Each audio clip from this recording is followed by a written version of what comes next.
It seemed like a normal afternoon. My dad was pushing the lawnmower, the engine noise filling the air, kids running around. But on the porch, my stepmother suddenly lost it. She grabbed my shirt and slapped me, right in broad daylight. Nobody stepped in. Nobody said anything, except for one pair of old eyes watching from an upstairs window. My grandmother. She was recording. They thought I'd stay quiet. Like always. They didn't know that video would change everything. My name is Morgan Ellis. I'm 29, and according to the embossed business cards in my desk drawer, I'm the content lead at Northwave Collective, a digital marketing agency here in Harborview. My apartment is small, just under 600 square feet, but it's mine. It smells like fresh coffee and the sea salt air that rolls in from the coast. 3 blocks over, my life is here. It's my ordered schedule in a Google Calendar, my Thursday night trivia team, my ficus plant in the corner that I've managed to keep alive for 2 whole years. It's a life I built, piece by piece, after leaving the one that was suffocating me.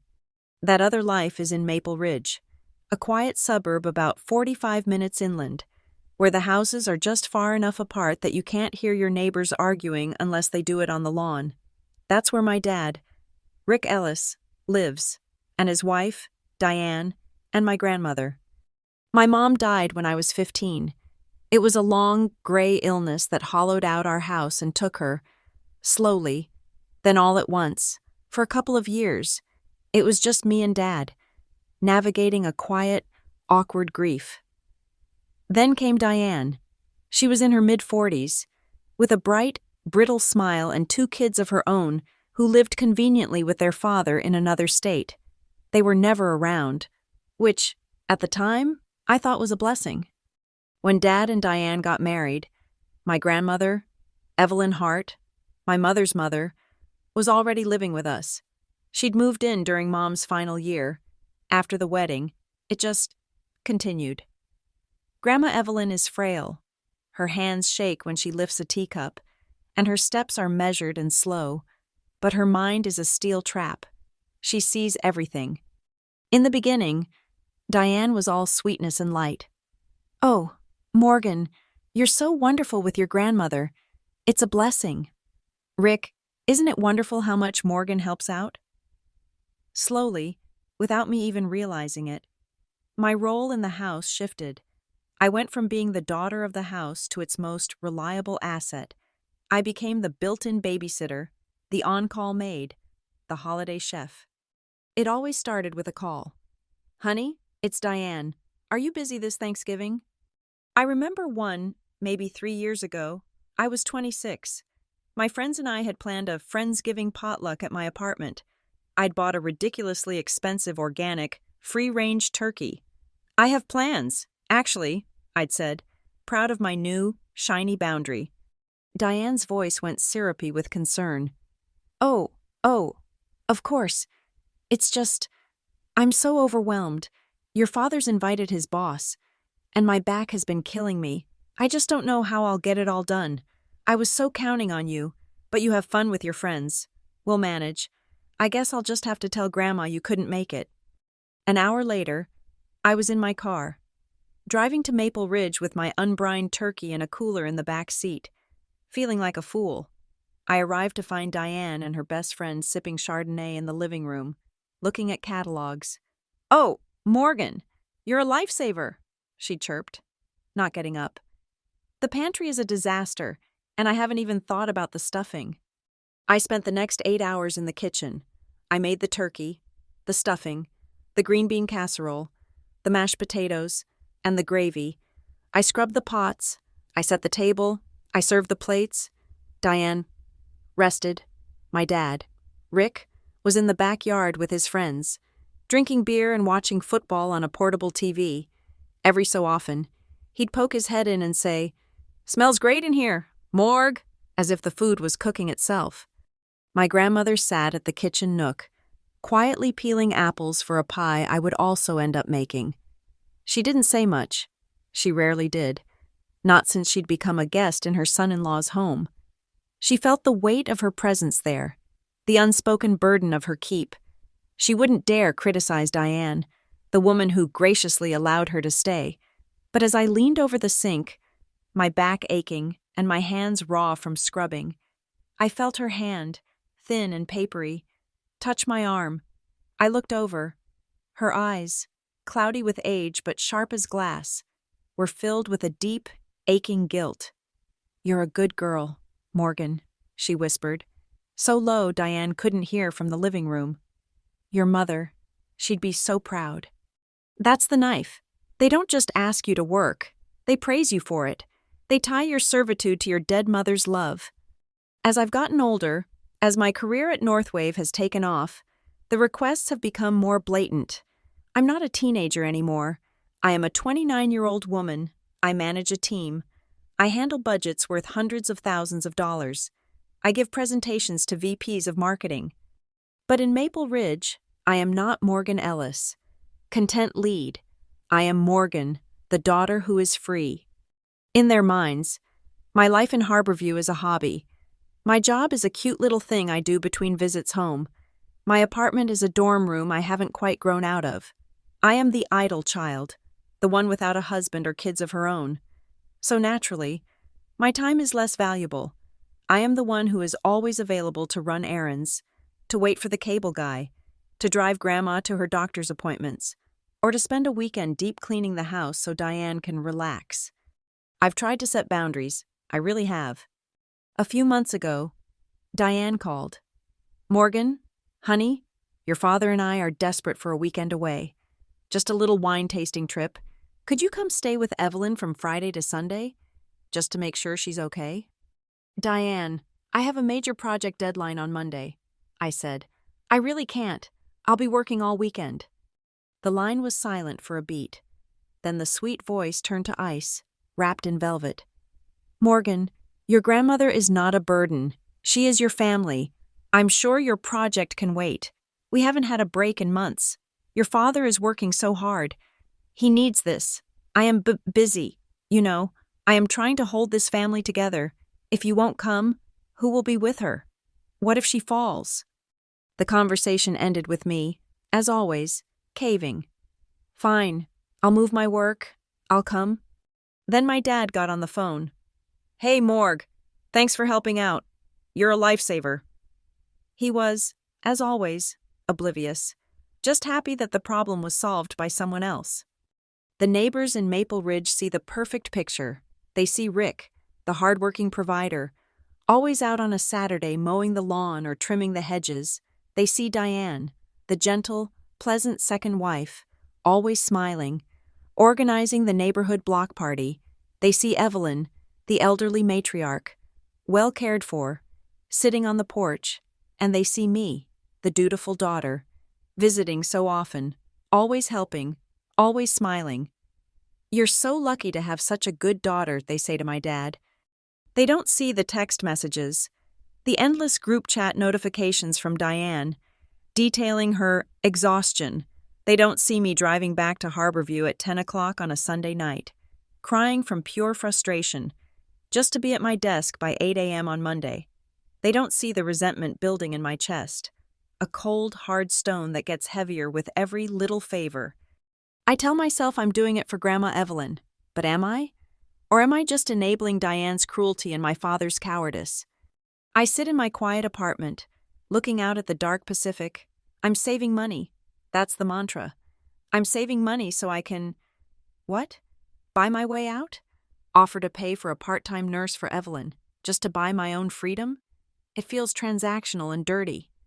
I'm supposed to be an adult, but every time my phone rings and I see Dad or Diane, I feel like that 15-year-old girl again, lost and alone, willing to do anything for a scrap of family, even a broken, toxic one.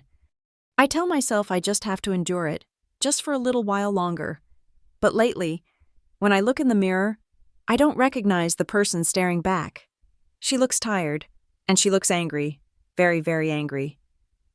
The email landed in my inbox at 4:53 p.m. on a Wednesday. It was from my director. Subject line, Project Sky. I was in.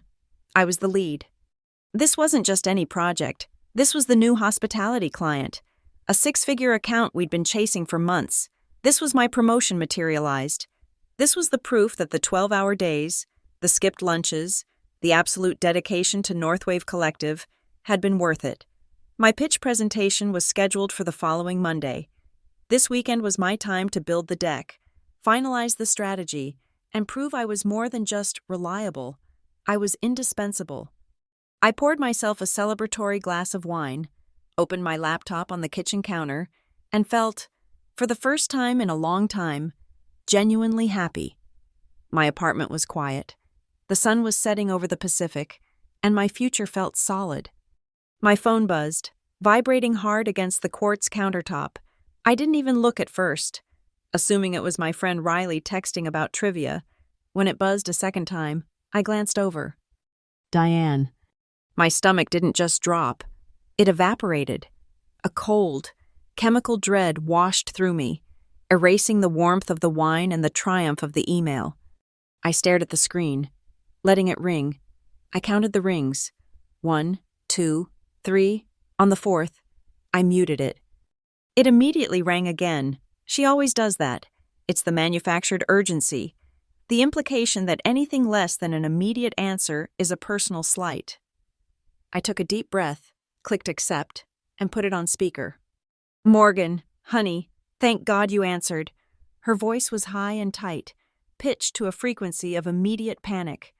Hi, Diane. I was just sitting down to work. What's up? I tried to keep my tone light, professional, as if I were dealing with a frantic client. It's your grandmother. The dread turned to ice. What, is she okay? What happened? She's fine. She's not hurt, but she had a little slip 2 days ago, in the kitchen. She just missed the last step, just a little wobble. 2 days ago? I asked, my grip tightening on the counter's edge. If she slipped 2 days ago, why are you calling me in a panic right now? Well, I didn't want to worry you, Diane said, her voice dripping with the martyrdom of someone who bears all burdens alone. But she's just been so shaky. Her confidence is gone. She's barely moving from her chair. Your father and I are worried to leave her alone for a second, and we need some help this weekend. I knew where this was going. I closed my eyes. I saw my Monday pitch deck evaporating. Diane, I said, my voice firm. I cannot. I have the biggest deadline of my career. I am leading the pitch. I have to work all weekend. Oh, honey, she sighed, a puff of condescending disappointment. You're always so busy with that work of yours. This is your grandmother. This is family. I am taking my work very seriously, Diane, because it is my career, and I understand you're worried about Grandma. So you and Dad should hire a home care nurse. Just for the weekend. I can look some up for you right now. The silence on the other end was louder than a scream. The sweetness vanished. The razor edge I knew so well came out. A nurse? Morgan, what is wrong with you? We don't hire strangers to look after our own family. What kind of person does that? A person who has a job and can't be in 2 places at once, I said, my voice rising. A person who lives 45 minutes away in a big city and forgets where she came from, Diane snapped back. My God, I guess your mother lying in her grave doesn't mean you need to spare a thought for her mother. I do everything. I cook for her. I clean. I manage this house. And I ask for 1 weekend, 48 hours. Is that too much? It is this weekend, I shouted. I am telling you I cannot do it. Suddenly, my dad's voice crackled over the speaker. Distant and tired. He must have just walked in. Hey, Morg, is that you? Hi, Dad. What's going on? Diane looks upset. I'm just telling Morgan, Diane said, her voice breaking into a fake sob, that Evelyn had a bad fall and I'm scared to leave her alone, and she told me to hire a stranger. A fall? Rick asked. A slip, I yelled. She said it was a little wobble 2 days ago. Morg, come on. Rick sighed, and that sigh was the sound of my childhood. It was the sound of his complete and total surrender to whatever made his life quieter, easier. Don't fight with Diane. She's under a lot of stress. We're worried about Mom. Can't you just come down? Just this once. Help us out. Just this once, the phrase that has defined my entire life, the permanent, temporary solution. No, I said. It came out colder than I intended. No, Dad, I am not driving to Maple Ridge to help out when I have a career-defining project due. I am not the family's unpaid caregiver. Hire someone. I have to go. I hung up. I didn't wait for a reply. My hands were shaking. I was vibrating with rage and guilt. The guilt was the worst part. What if Grandma did need me? What if Diane was, for once, telling the truth? I waited 2 minutes, my heart hammering, and then I video called Grandma Evelyn's iPad. Her face popped up, pixelated and smiling, her thin white hair haloed by the lamp in her room. Morgan, what a treat. Grandma, are you okay? I asked, scanning her face. Diane called. She said you fell. Evelyn waved a dismissive, trembling hand. Oh, fiddle, I didn't fall. I missed a step and bumped my hip. I'm just old. Diane is making a mountain out of a molehill. She enjoys the fuss. She said you're not walking, that you're shaky. I'm walking, Evelyn said, annoyed. I'm just walking slowly, because I'm 84, and I'm sore. Don't you worry about me, child. I saw that email from your boss, the one you were forwarded on. Project Sky. Sounds important. You focus on that. I'm perfectly fine. I'm watching my stories. The relief was so profound I almost cried. Okay, Grandma. Okay, I love you. I'll talk to you soon. You work hard, Morgan. Your mother was so proud of your brain. Don't let them dull it. I hung up, feeling validated, but the anger returned, hotter this time. They had lied. Diane had manufactured a crisis, and my father had enabled it, all to try and guilt me into giving up my weekend. My phone lit up. It wasn't a call. It was the family group chat. The Ellis family, Diane had named it, complete with a smiling emoji. A message from Diane. Well, I just want to thank Rick for being here. It's so hard when you feel like you're the only one carrying the entire weight of this family. I guess some people are just too important for their own grandmother. My stomach churned. It was a public execution. She was painting me as the villain to my father, to her own children who weren't even in the state, to whatever extended family members were in this godforsaken chat. I typed, my thumbs flying. Grandma told me she is fine and that you are exaggerating. Stop lying to try and control me. I stared at the message, then I deleted it. It was pointless. It would only start another, bigger fight. Instead, I opened my chat with Riley. Me. My stepmother just tried to guilt me into skipping my project weekend by lying about my grandmother falling. My dad backed her up. I am going to scream. A second later, Riley replied, Riley, do not go. Do not go. Morgan, she's a vampire. You are not her emotional support animal. You are not her free labor. Let them hire someone. What are they going to do? Fire you from being their daughter? Me. She put it in the group chat, calling me selfish.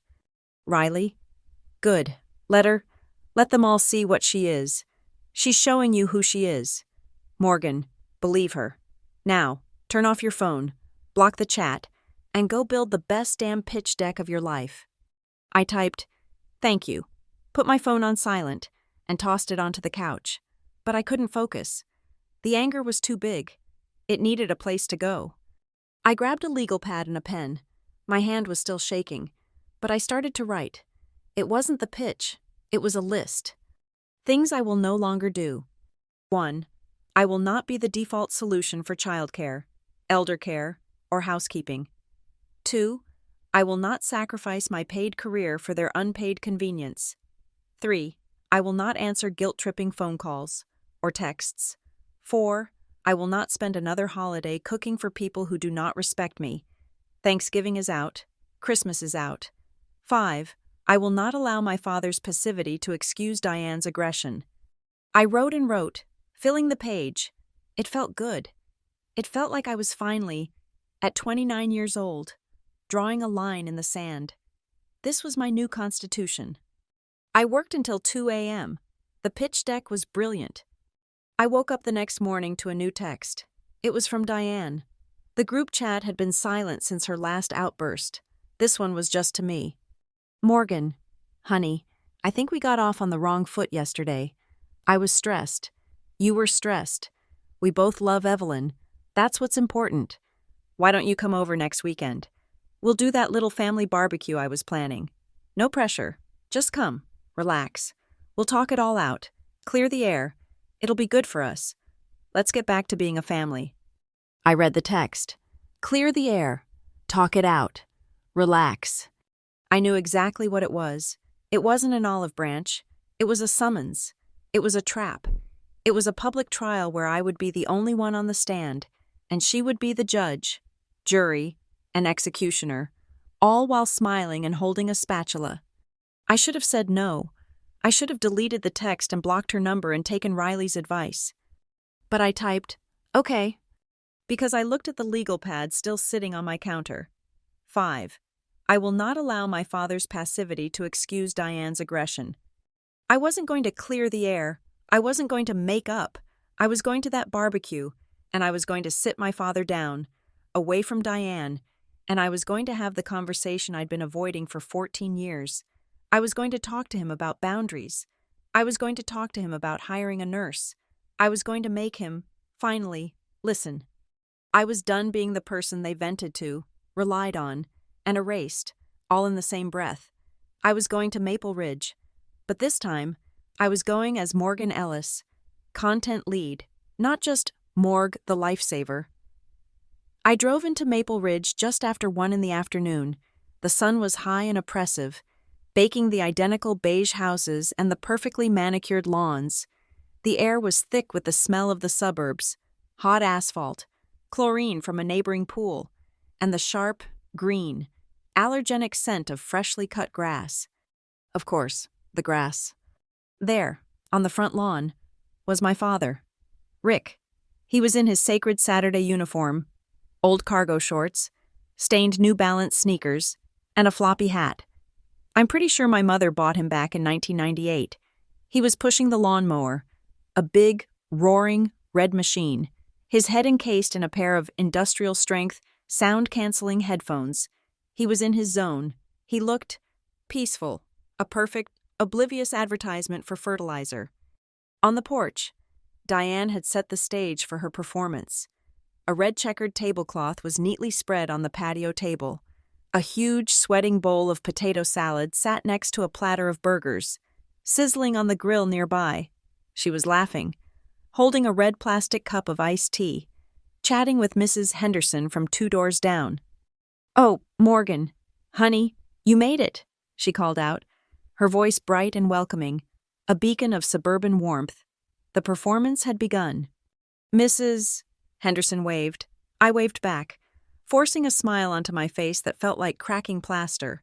From the street, we were perfect. The hardworking dad, the charming stepmom, the dutiful daughter. I mumbled an excuse about needing water and escaped inside. The blast of cool, air-conditioned silence a sudden, jarring relief. "Grandma?" I called up the stairs. "Up here, dear." Her voice was thin, but clear. I jogged up the carpeted stairs, my sneakers silent. She was in her bedroom, which was really my mother's old sitting room. She was standing by the window, not sitting, which was rare for her. She was looking down at the lawn, not at my dad, but at Diane. "Hi, Grandma." I moved to hug her. Her bones felt like a bird's, fragile and light under her cotton bathrobe. She hugged me back, her grip surprisingly tight for a moment. "You came." I came. She pulled back, and her eyes, those sharp, intelligent eyes that were the only part of her that hadn't faded, scanned my face. "That woman," she whispered, nodding her chin toward the window, toward Diane below. "She's been in a mood all morning, tense as a piano wire. I heard her on the phone with one of her friends, complaining about the cost of something." "I know," I said. "That's why I'm here. I'm going to talk to Dad about everything, the boundaries, the nurse." Grandma Evelyn put her hand on my cheek. Her skin was cool and papery. "Morgan," she said, and her voice was low and urgent, utterly serious. If there is unpleasantness, if things happen today that you do not feel are right, you must not be silent. I was taken aback by her intensity. Grandma? You have been silent for 15 years, child. You have been silent for me, and you were silent for your mother. I am tired of the silence. Promise me, Morgan, do not let them make you silent. Not anymore.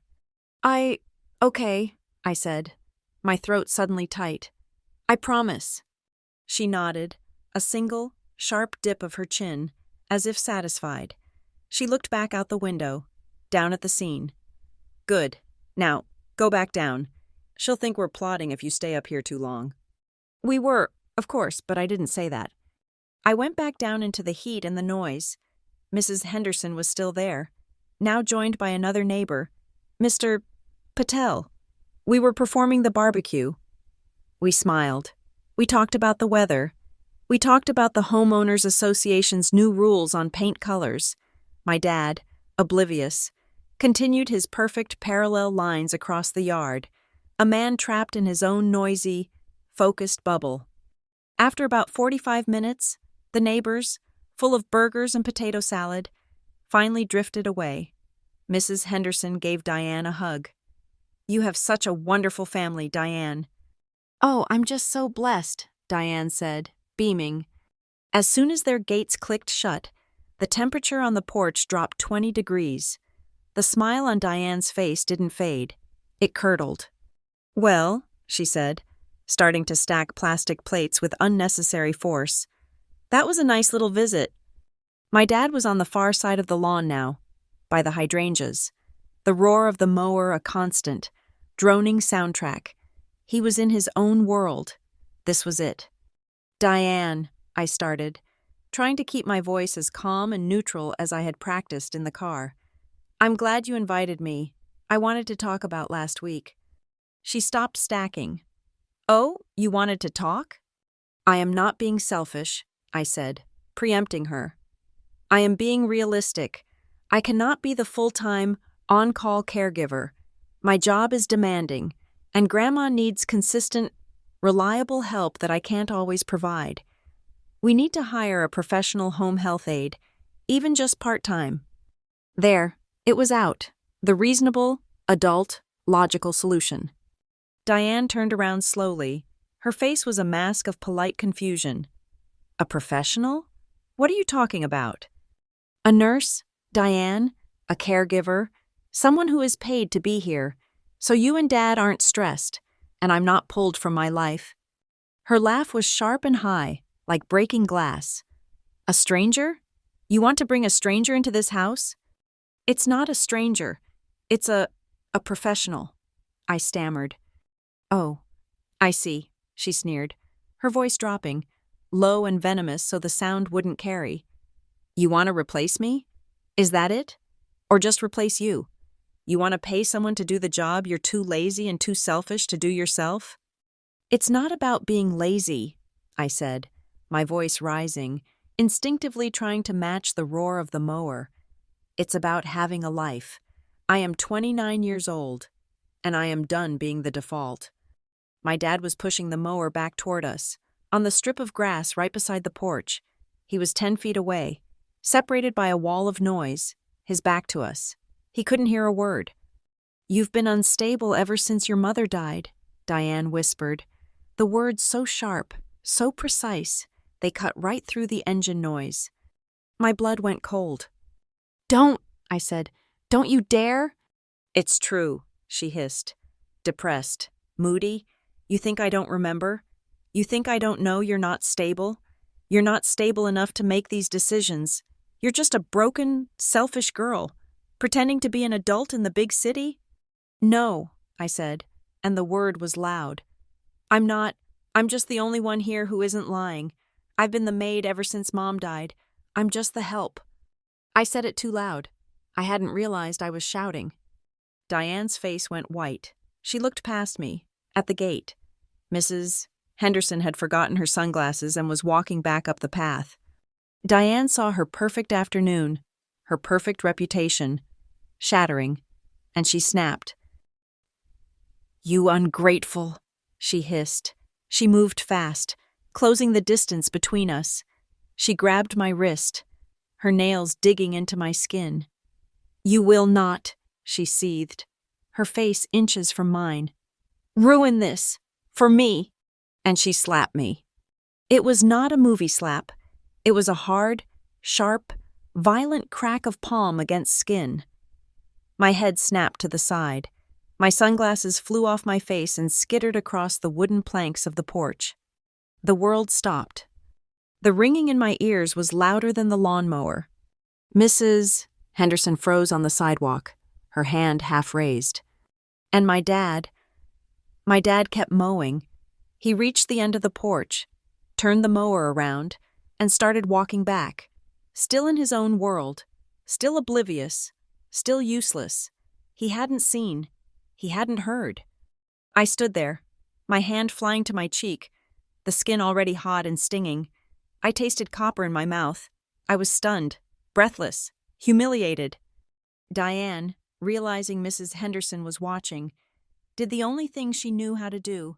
She became the victim. She burst into tears. "Oh my God!" she shrieked, a wild, theatrical sound. "Morgan, how could you? After everything I've done for you." But I wasn't looking at Mrs. Henderson. I wasn't looking at my dad. I looked up, past the porch roof, to the second-floor window. Grandma Evelyn was standing there, her face pale as a sheet. She was holding her old silver iPad, its camera lens pointed directly at us. She was holding it with 2 hands, and they were shaking, but she held it steady. "Get out," Diane shrieked at me, playing to her audience. "Get out of my house." And then she shoved me. She shoved me, hard, with both hands. It wasn't a nudge. It was an assault. I stumbled backward, completely off balance. I hit the wooden porch railing. The wood bit hard into my spine, the impact knocking the wind completely out of me. I crumpled, sliding down the railing, landing in a heap on my tailbone, gasping for air. That, finally, is what made my father stop. He saw me on the ground. He saw Diane, hysterical. He saw Mrs. Henderson, frozen on the sidewalk. He hit the kill switch on the mower. The sudden, absolute silence was deafening. He pulled off his headphones, his face a mask of annoyed confusion. What's going on? What's wrong? Diane? Morgue? What did you do?" What did I do? And upstairs, behind the glass, the iPad remained, steady. It caught the entire, perfect, damning aftermath. My father, confused. Diane, triumphant in her victimhood. And me, on the ground, holding my bright red cheek, the evidence of the truth finally, terribly, in focus. My tailbone ached. My spine felt like it had been struck by a hammer. But that was a dull, distant pain. The sharp, immediate, all-consuming pain was the 5-fingered fire on my left cheek. I scrambled to my feet, my breath coming in ragged, useless gasps. My vision was tunneled. All I could see was Diane, her face a perfect mask of tragic, tear-streaked victimhood, and my father, standing on the lawn, his headphones now dangling from his neck, his face a grimace of pure, unadulterated annoyance. The silence was total, a vacuum left by the dead engine. Even the birds seemed to have stopped. "What is going on?" my father asked again, his voice dangerously calm. He wasn't asking for information. He was demanding the noise stop. Diane, seeing her opening, collapsed into a new, more profound wave of sobs. "Oh, Rick, it was awful," she choked, clutching her own shoulder as if she were the one who'd been struck. I've never—" "She hit me," I said. My voice didn't sound like my own. It was a thin, reedy croak. I could feel Mrs. Henderson's horrified, confused eyes on me from the sidewalk. I could feel the hot sun on my back, and I could feel the phantom, ringing echo of the slap. Diane shrieked, a sound of pure theatrical offense. "I did not. Rick, she's lying. She just went crazy." "Diane," he started, turning to his wife, his face softening with concern. "No! Listen to me!" Diane lunged, grabbing his arm. This was her stage, and she would not be upstaged by the truth. "We were just talking, and I said we were all worried about her, about how she's been so distant, and she exploded. She was screaming at me. She said she was tired of being the help. She was slamming her hands on the table. I was so frightened. I thought she was going to wake Evelyn." It was a masterpiece.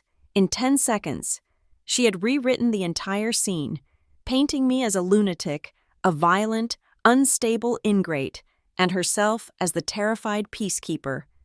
"Diane," I said, louder this time, my voice shaking with a rage that was so cold it burned. "You slapped me. You shoved me. Tell him." I looked at my father. I willed him to look at me, to see me. His eyes met mine for a second. He saw the angry red handprint that was blooming on my skin. I know he did. There was a flicker of something, recognition, pity, but it was gone in an instant. Diane saw it too. She had to cut it off. "Rick, I just tried to grab her hands," she wept, holding up her own, perfectly manicured hands as evidence of her innocence. "She was scaring me. She was going to throw something. I just tried to get her to stop. I might have stumbled, and I might have bumped into her. But Rick, she shoved me. She was violent." I watched my father's face. I saw the calculus. I saw him weigh the two options. Option 1. Believe me. Believe that his gentle, charming second wife, the pillar of the neighborhood, had just, in broad daylight, physically assaulted his adult daughter. This option would require action. It would require confrontation. It would be messy. It would blow up his peaceful, quiet, well-managed life. It would mean he had failed, catastrophically, to protect me. Option 2. Believe Diane. Believe that I was the problem, that I was the unstable, hysterical, angry daughter, bringing chaos to his suburban paradise. This option was simpler. This meant Diane was the victim. He was the protector. And I was the temporary disruption that just needed to be smoothed over. He made his choice. It took less than a second. He turned to me, his face hardening, his jaw set. He didn't look at my cheek. He looked at my eyes, his own filled with a deep, profound disappointment that was, in itself, a second assault. "Morgan, for God's sake, just calm down," he said. His voice was low, flat, and final. "Mrs. Henderson is right there. You are making an absolute scene." The humiliation was a physical blow. It knocked the last bit of air from my lungs. It was worse than the slap, worse than the shove.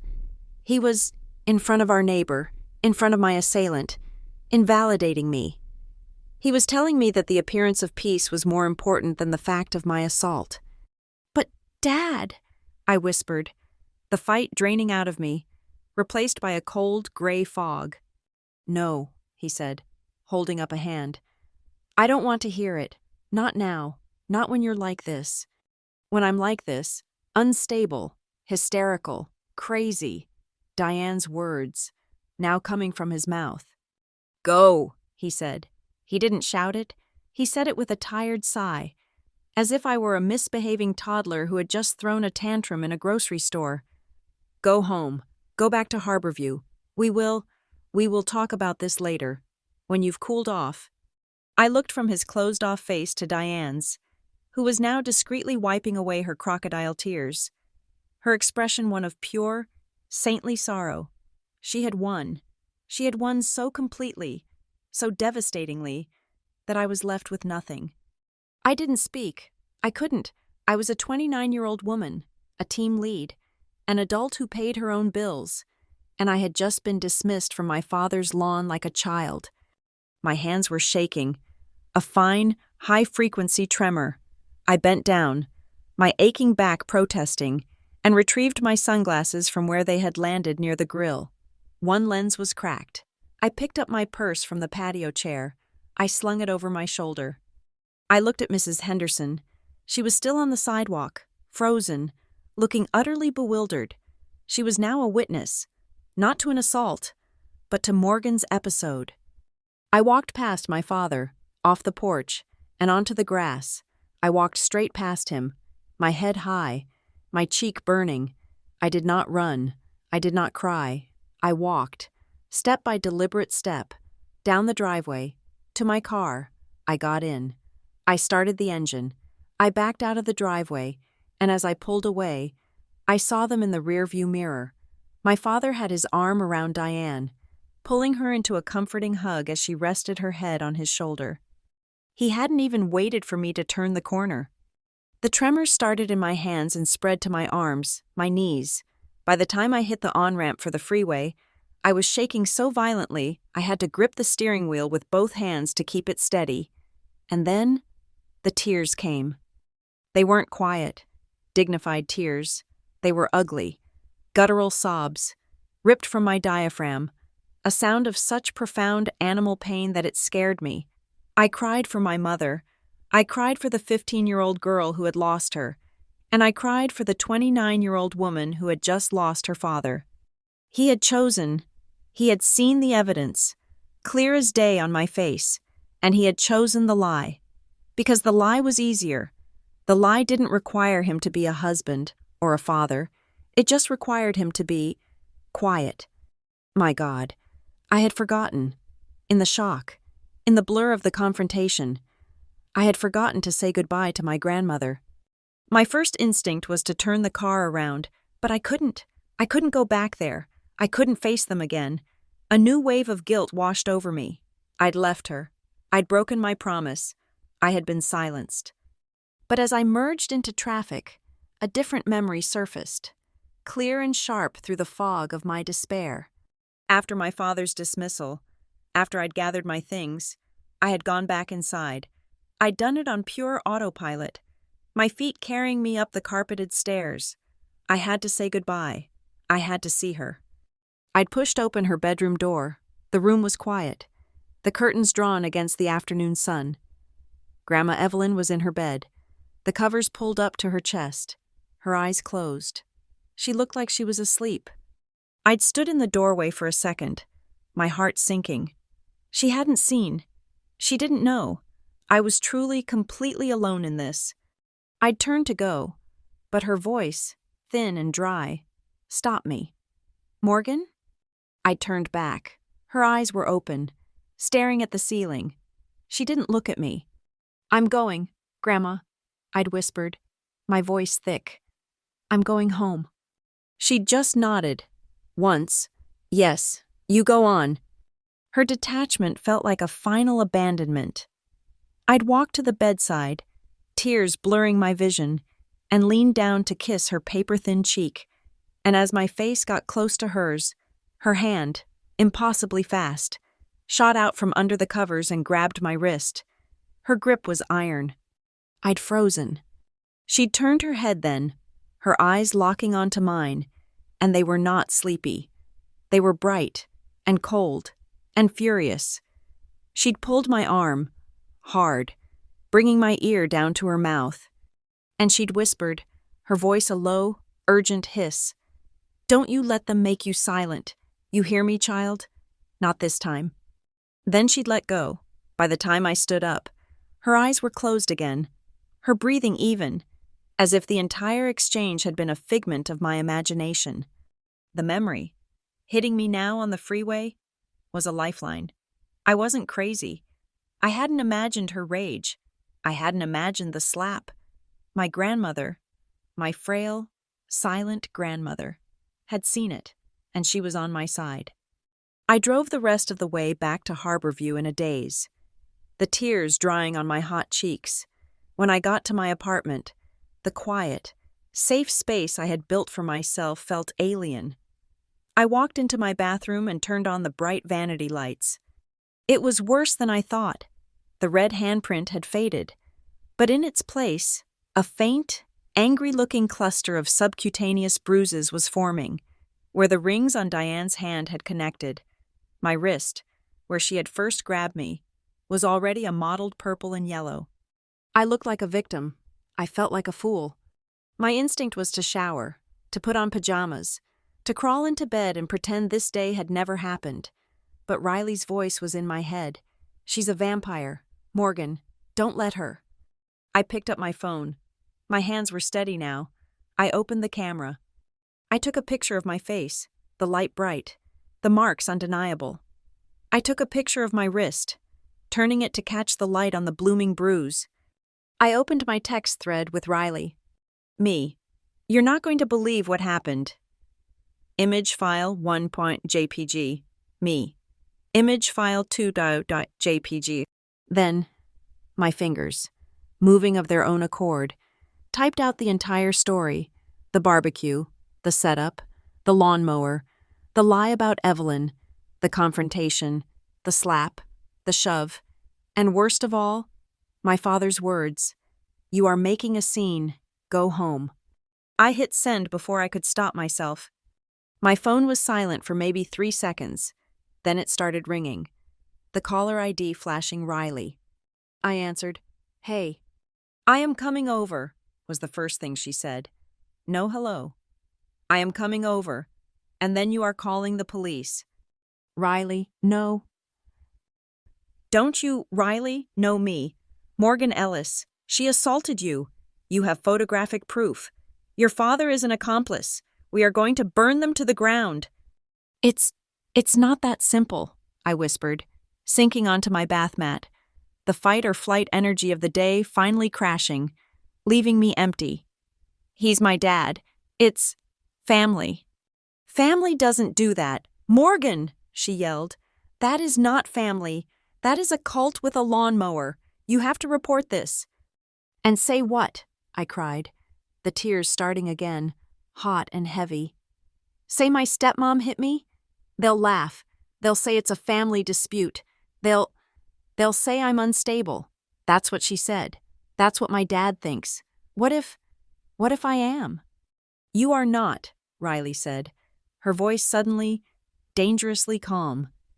"You are the sanest person I know, and you are not overreacting. She hit you, and your father watched. Now, I'm putting on my shoes. I'm bringing wine and a laptop. We are finding you a lawyer. Do not move." The line clicked dead. I sat on the floor, my phone in my lap, staring at the pictures I had just sent. The proof. It was real. It happened. But as I sat there, the silence of my apartment wrapping around me, I felt a new kind of fear. My grandmother's words echoed in my ear. "Don't let them make you silent." I was terrified of what would happen if I spoke up. But as I looked at the bruise on my wrist, I was, for the first time in my life, even more terrified of what would happen if I didn't. The next few days were a blur of muted color. I went to work. I led the Project Sky pitch meeting on Monday, my voice sounding distant in my own ears, my delivery flawless and robotic. I wore a high-necked blouse and a concealer that was, according to the label, industrial strength. It did its job. No one asked about the fading yellow-green map on my jawline. No one mentioned the slight limp I had from my tailbone. I answered emails. I nodded in meetings. I drank my coffee. I went home. I didn't answer my father's one pathetic text. "Morg, I think we need to talk. Call me." I didn't answer Diane's, which was, predictably, a link to an article about adult children who suffer from borderline personality disorder. I was numb. I was a functioning, high-performing shell of a person. Riley's advice about a lawyer sat on my kitchen counter like a radioactive brick. I was too tired to even look at it. I was in the gray fog of the aftermath, where the anger had burned out, leaving only a cold, hollow exhaustion. On Wednesday, I got home late, around 7. I'd worked through dinner, not because I was dedicated, but because my apartment was too quiet. The silence gave the event room to replay itself. The slap, the shove, my father's face. "You are making a scene." I checked my mail, a daily ritual of shuffling junk mail from the box to the recycling bin, a credit card offer, a flyer for a pizza place, a utility bill, and an envelope. It was a standard, business-sized white envelope, but it was wrong. It was lumpy. The stamp, a flag, was crooked, stuck too high, and too far to the left. The return address was handwritten, just the street address in Maple Ridge. My stomach clenched. I knew my father's blocky, all-caps printing. I knew Diane's looping, perfect, soulless cursive. This was neither. The address and my name. Morgan Ellis was written in blue ballpoint ink. The letters were shaky, formed by a hand that had to fight for control. The M was strong, but the organ wavered. The E in Ellis was a spidery, labored thing. Sender. E. Heart. My breath caught. I stood in the hallway of my apartment building, the scent of stale carpet and old disinfectant suddenly gone. I walked inside, locked the door, and dropped my keys and my bag on the floor. I sat on my sofa. The envelope felt heavy. I opened it carefully, sliding my finger under the flap, not wanting to tear the handwriting. Inside, there was a single piece of notebook paper, torn neatly from a spiral, and something small, hard, and plastic, wrapped in a piece of tissue paper. I unfolded the letter first, the same shaky, determined hand. My dearest Morgan. I saw it. I want you to read that again. I saw it all. I was standing at my window from the moment you went inside to see me. I stood there after you went down. I watched you and Diane on the porch. I heard the engine noise from your father. I watched the neighbors leave, and I heard her. I heard her call you unstable. I heard her say those things about your mother's illness. I heard her twist your words, and then I saw her hand. I saw her hit you. I have been silent for too long. Morgan. I was silent when she first came into this house, all smiles and sharp edges. I was silent when she started spending your father's money, making him pull away from you. I was silent every Thanksgiving and every Christmas when I watched you work in the kitchen while she rested. I was silent because I'm an old woman living in her son-in-law's house, and I was afraid. But on Saturday, when I saw her hand fly, when I saw my granddaughter, a grown woman, a woman with a career and a life, slapped like a disobedient child, the fear it burned up. It's gone. I didn't know what to do. My hands were shaking, but I had my iPad. Your father bought it for me to read my books. I held it up, and I pressed record. I recorded Morgan. I recorded the slap. I recorded her shoving you. I recorded her screaming lies at you. And I recorded your father walking up from the lawn after it was all over and choosing her. I have it. It is all on the iPad. I didn't know how to send it to you. The file is too big for my email. I am not a fool, so I did not ask Rick or Diane for help. So I waited. I waited until Monday, when Diane went to her spa day and Rick was at work. I walked down the street to Mrs. Henderson's house, the one who saw you fall. I told her I needed help sending a video message to my granddaughter. She is a kind woman. She didn't ask questions. She saw the video, and her face went very white. She helped me copy it onto this little thing. I unwrapped the tissue paper. It was a cheap, black, plastic USB flash drive, the kind they give away at trade shows. I looked back at the letter, my heart hammering so hard it felt like it was in my throat. Morgan, this is the truth. What you have in your hand is the truth. You are not crazy. You are not unstable. You are not making a scene. You were abused, and I sat upstairs and let it happen for too long. This is where it stops. I need to see you. I need to give you some other things I have been collecting. But you cannot come here when they are home. They are watching me now. Diane is. She knows I am angry. She thinks I am just a senile old woman. Let her think that. Next Tuesday, Rick has his bank dinner. Diane is going with him. They will be gone by 5 p.m. I heard them talking. Do not come to the front door. Do not call. Do not text. They might look at my iPad. Drive here. Park down the street, on Oakwood, where they cannot see your car from the house. Walk around the back. Be at the kitchen door at 6 o'clock. I will be waiting. I will let you in. Do not be afraid of them anymore. Morgan, be angry. I love you, more than I have ever been able to show you. Grandma Evelyn. I stared at the letter. My hands were shaking now, mirroring hers. A USB drive, a secret meeting, park on Oakwood. It felt insane. It felt like a spy movie. It felt like a trap. What if Diane had found out? What if she'd forced Grandma to write this? What if I showed up, and Diane was there, waiting, ready to prove to my father once and for all that I was the one snooping, the one causing trouble? I sat there, frozen in my living room, for a long time. The letter lay in my lap. The USB drive was small and warm in my palm. It was the hope that was so terrifying, the despair. I knew. The gray fog was familiar, but this pinprick of light, this was new. This could be extinguished, and that would be worse. My father's words, "Go home, when you've cooled off." Diane's text, "Borderline personality disorder." Grandma Evelyn's whisper, "Don't you let them make you silent." I stood up, I walked to my desk, I pulled out my laptop. I ignored the work emails. I plugged the USB drive into the port on the side. My laptop whirred for a second. A folder opened. There was one file. MVI and 002.mp4. My hand was hovering over the trackpad. I couldn't click it. I was terrified of what I would see. Terrified that it wouldn't be as bad as I remembered. Terrified that it would be ambiguous, that Diane would look justified, that I, somehow, would look crazy. I took a breath, and I clicked play. The video was shaky. The audio was distant, muffled by the glass of the window, dominated by the relentless, overwhelming whirr of the lawnmower. It was filmed from above, a high, strange, almost godlike angle. I saw myself, a smaller version, standing on the porch. I saw Diane, her body language tense and aggressive, her face twisted into a mask I'd never seen from afar. I watched, my heart in my mouth, as I heard my own thin voice yelling, "Tired of being the help." And then I saw it. From this angle, there was no ambiguity.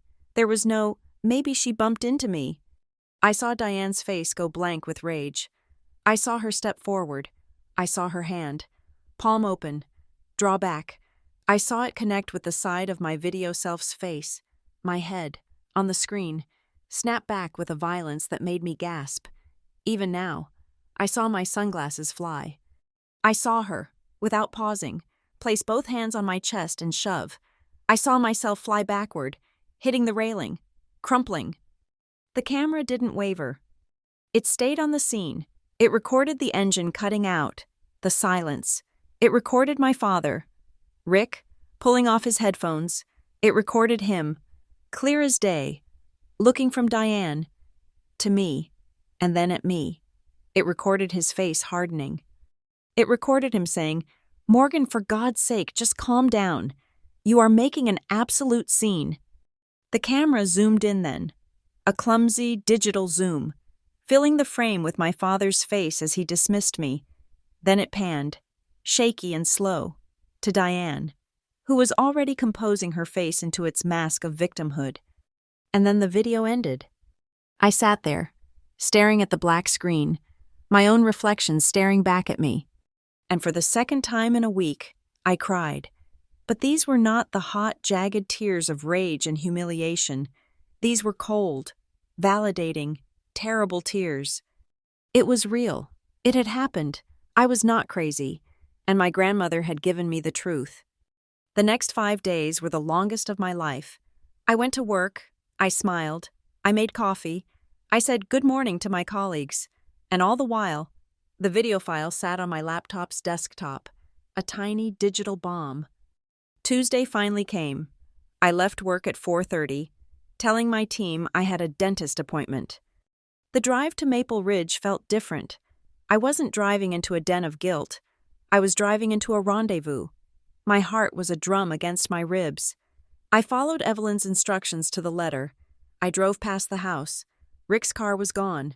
Diane's car was gone. I parked on Oakwood Avenue, a block over, under a large, leafy tree. I sat in my car for 5 minutes, just breathing. My phone was in my bag. The USB was in my pocket, along with a new one, a backup. At 5:58, I got out. I walked, my pace even, down the sidewalk, I cut across a neighbor's lawn, my footsteps silent on the grass. I slipped through the gap in the fence that led to our backyard. The yard was quiet. The grill was covered. The lawnmower was silent in the shed. The house loomed, dark and still. I walked up the back steps to the kitchen door. I stood there, my hand raised to knock, but I didn't. I just waited. At 6 o'clock on the dot, the lock clicked. The door opened. Just a crack. Grandma Evelyn's eye, bright and sharp, peered out at me. "You're on time," she whispered. She opened the door, grabbed my arm with that same iron grip, and pulled me inside. The deadbolt clicked. A chain rattled. She locked both. She was in her bathrobe and slippers. She looked frail, but her face was alive with a fierce, terrifying energy. She led me, not to the kitchen, but to her bedroom, the one I had stood in, dazed, only days before. She shut her own door and pointed to a small wooden chair. "Sit." I sat. She hobbled over to her dresser, the one where my mother's picture sat next to a bottle of lavender water. She fumbled for a moment, and then she pulled out a key, a small, old-fashioned, brass key. She moved to the closet, pushed aside her hanging cardigans, and found a small, gray metal lockbox I had never seen before. She unlocked it. "I am not a fool," she said again, her back to me. "I was a bookkeeper for 35 years. I know numbers, and I know a thief when I see one." She turned around, holding a stack of papers. "It's time," she said, her voice low and steady, all the tremor gone. "It is time they were held accountable. My girl." The lockbox was old and gray, the kind you buy at an office supply store for petty cash. It felt heavy on her lap as she sat on the edge of her bed. My heart was doing a strange, slow, heavy beat against my ribs, as if it, too, was waiting. "Your father," she began, her voice low, "is a good man, at his core, but he is a weak man. He's always been weak. Your mother, she was his spine. When she died, he just collapsed. He wanted peace. He wanted quiet. He wanted someone to manage the noise for him." She patted the metal box. In came Diane. She started slowly, after they were married, maybe 6 months. She'd offer to pay the bills. "Rick, honey, you work so hard. Let me take that off your plate." He handed over his checkbook and his bank logins with a sigh of relief. He thought she was doing him a favor. Evelyn fumbled with the stack of papers, her fingers stiff. She pulled one from the bottom. "This is one of your father's bank statements from, 8 years ago, before her. See? A mortgage payment, a car payment, a withdrawal for groceries. Simple, normal." She then pulled one from the top, dated 2 months ago. "And this is now." She handed it to me. I took it. My eyes scanned the lines. I was a content lead, but I managed project budgets. I knew how to read a statement. Mortgage, car payment, groceries, and then Serenity Spa package, $500, cash withdrawal, ATM, Harborview Casino, $1,000, Venmo, Diane Ellis, $800, transfer to DE Investments LLC, $2,000. "D Investments?" I whispered, my blood running cold. "Diane Ellis," Evelyn said, her voice flat. "It's a company she set up 3 years ago. Your father doesn't know. He just sees investment transfer and thinks she's being smart with his money." "Harborview Casino?" I said, my voice shaking. She gambles?" "She goes with her friends, once a month, calls it a girls' weekend. Your father thinks they're at a wine tasting seminar." My stomach turned. It wasn't just that she was spending his money. She was draining him. She was bleeding him dry, all while he mowed the lawn, oblivious, thinking he was the king of his castle. "But this," Evelyn said, her voice dropping, and a new personal anger entering it. "This is not about his money. He is a fool, and that is his choice. This is about my money." She pulled out a different-looking statement. It was a credit card bill, from a bank I didn't recognize, and the name on the front was Evelyn R. Hart. "She opened it 3 years ago," Evelyn whispered, her voice trembling with a rage that was generations deep. "She must have gotten my social security number from the files when she was organizing the office. I didn't know. I never saw a bill. She had them sent to a P&O box. I only found out when I got a final notice letter that she missed, that came to this address by mistake." She handed me the statement. It was bad. Charges from Neiman Marcus, $2,000, $400. Dr. Allister, cosmetic dermatology, $1,500. Louis Vuitton, online, $800. "Grandma," I was breathless. This is identity theft. This is a felony." "This," Evelyn said, tapping a third document, "is worse. This is a bill from a medical supply company for a deluxe hospital bed rental for $600. For me, I've never seen a hospital bed. I sleep in that one." She pointed to her simple, wooden frame bed. "She's been billing the insurance, and God knows who else, for things I never received. She's been inflating my medical costs, telling your father I'm a financial drain, all while pocketing the difference." I stared at the papers, my anger for the slap suddenly feeling small, almost juvenile. This was not a moment of lost temper. This was a long con. This was a cold, calculated, parasitic campaign of fraud, waged against my father and against my grandmother. "I tried to tell him," she said, her eyes dropping to the faded quilt on her lap. "About 4, maybe 5 years ago, I noticed the numbers weren't adding up. I'm a bookkeeper. I always notice. I sat him down, right in that chair you're in, and I tried to show him. I said, 'Rick, I think Diane is careless with money.' I didn't even say thief. I said careless." She sighed, a long, rattling breath. "He got angry, not at her, at me. He said, 'Mom, don't start. Diane is a wonderful woman. She's just modern. You're from a different time.' And then she came in.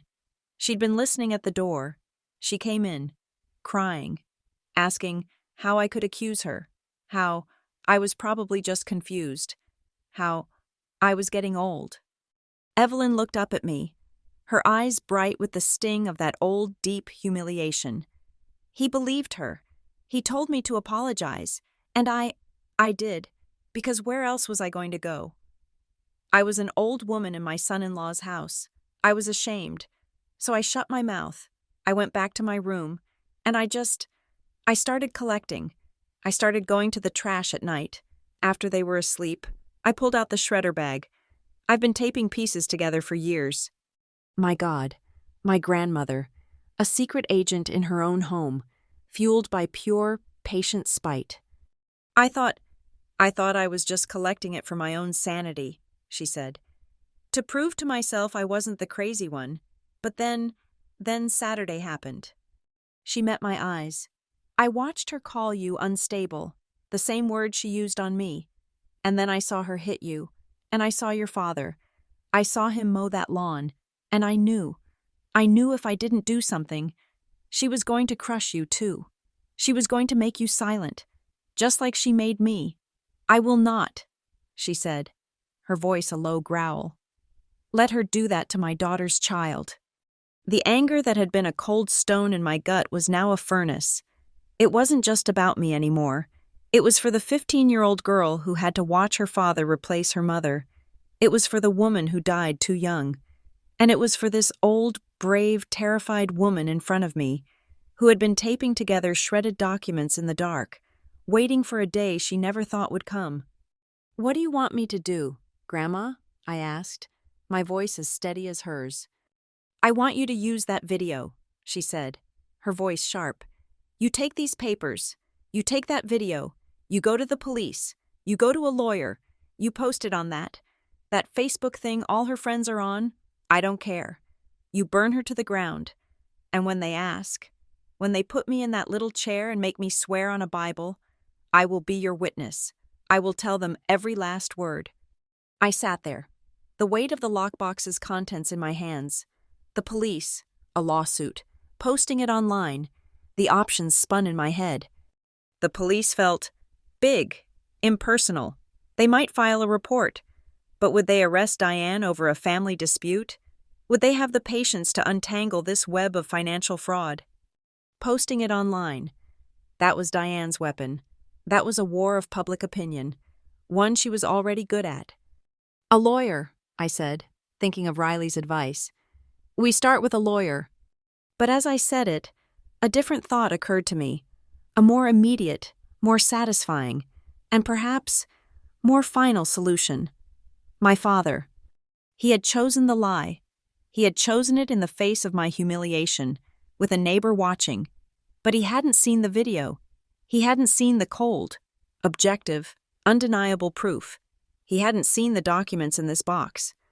Before we go to a lawyer, Grandma, I said, a plan forming, cold and clear, in my mind. I'm going to do one more thing. What? I'm going to show Dad. Her face fell. Morgan, no, he's weak. He will protect her. He will warn her. I know, I said. And that's the point. I'm going to give him the truth. I'm going to put that video and these papers in his hands, and I'm going to give him one last chance to be a father. He can choose me, and you, and the truth, or he can choose her, and the lie. And if he chooses her? She asked, her voice small.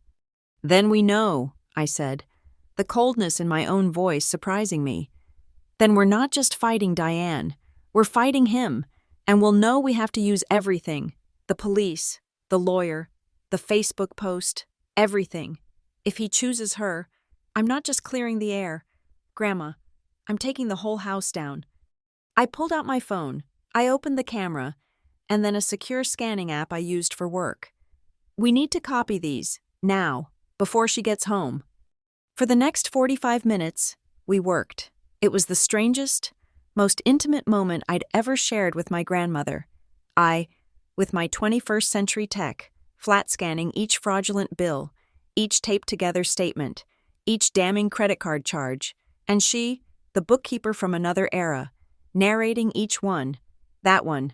That's the month she said they had roof trouble. See? A $4,000 check to a company that doesn't exist. One by one, I scanned, and I uploaded. I created a new folder in my cloud drive, password protected, two-factor authenticated, and named it Project Sky. It felt appropriate.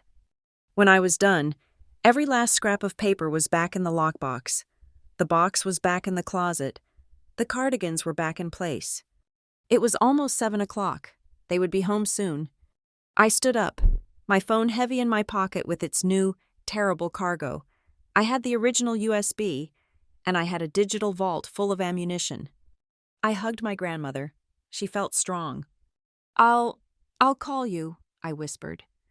No, she said, pulling back, her eyes fierce. Don't. It's not safe. My iPad, my phone. She checks them. She's helpful like that. She smiled, a grim, humorless quirk of her lips. You do what you have to do. I will wait. I nodded. I moved to the door. I had my hand on the knob. Morgan? I turned back. She was standing by the window, the same window she'd filmed from. She was looking down at the dark, quiet lawn.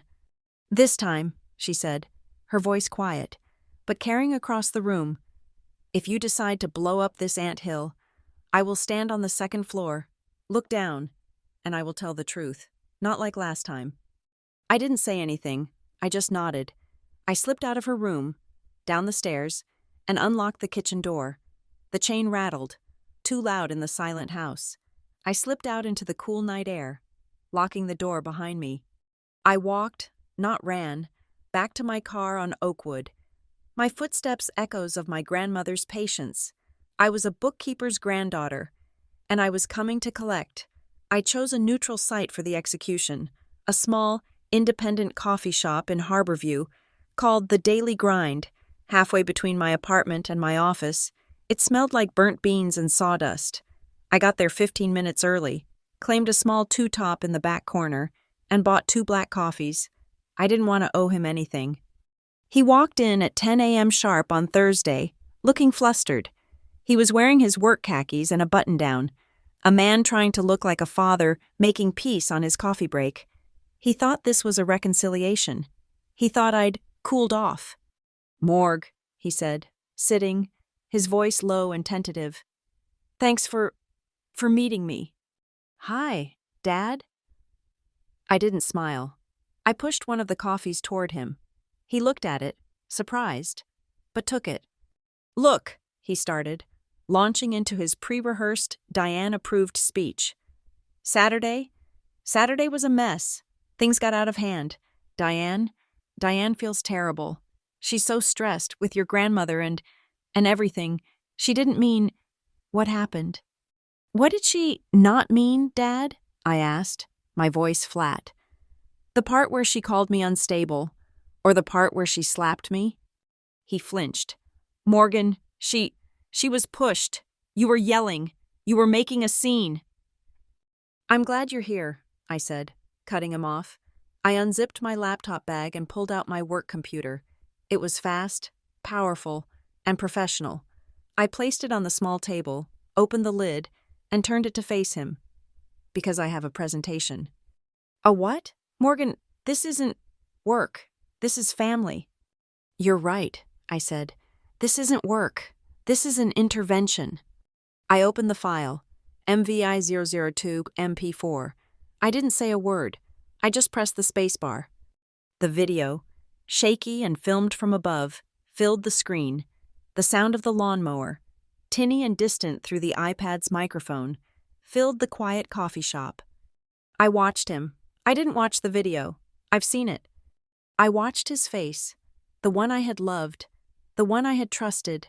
I watched the blood drain from it, leaving a sick, pale, gray pallor. His eyes, fixed on the screen, widened. His hand, the one wrapped around his coffee cup, started to shake. He saw it. He saw Diane's face, twisted in rage.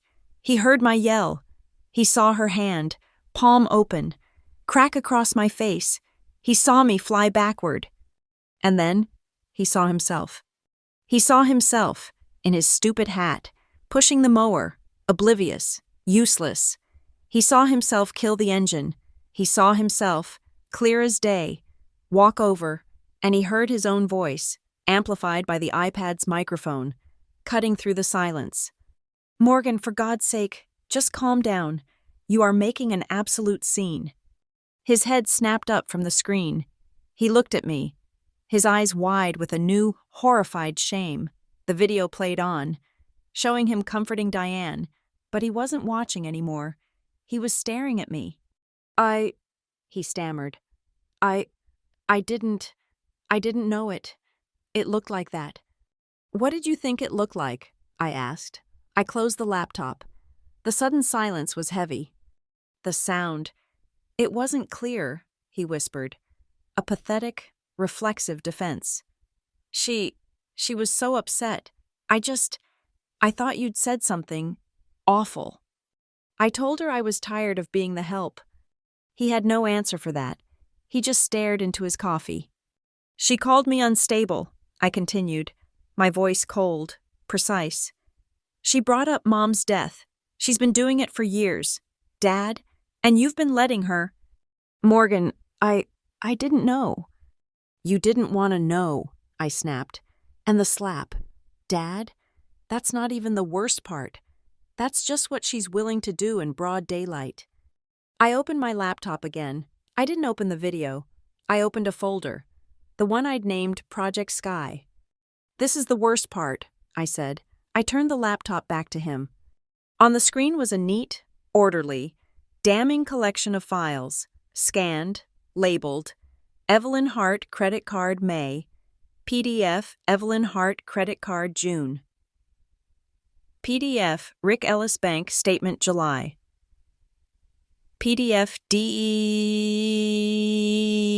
Investments LLC, registration, PDF medical supply invoice hospital bed, PDF.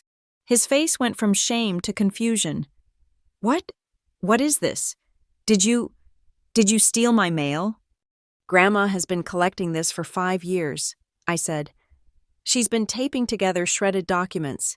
Dad, while you were at work, while Diane was so stressed, this, and I tapped the screen, is a credit card Diane opened in Grandma's name. That's a $2,000 charge for a purse. That's a charge for cosmetic dermatology. This is your bank statement. That's a $1,000 cash withdrawal from a casino.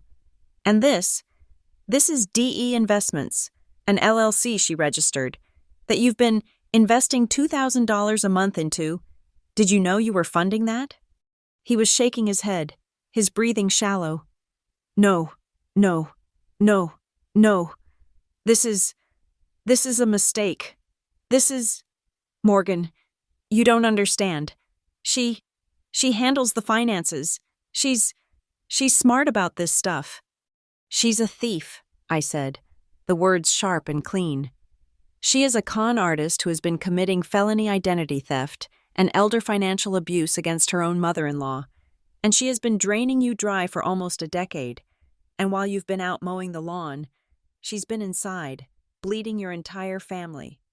I had him. The look on his face was pure, unadulterated horror. The denial was gone. He was just broken. I leaned in, my voice dropping. So, here's what's happening. You have 2 choices, and you have to pick one, right now, in this coffee shop. Choice 1, you leave here. You call our lawyer, my lawyer, and you come with me and Grandma. We file for a protective order. We freeze your accounts. We get Diane out of the house. We protect Grandma. And you and me and her, we try to fix this. That is option 1.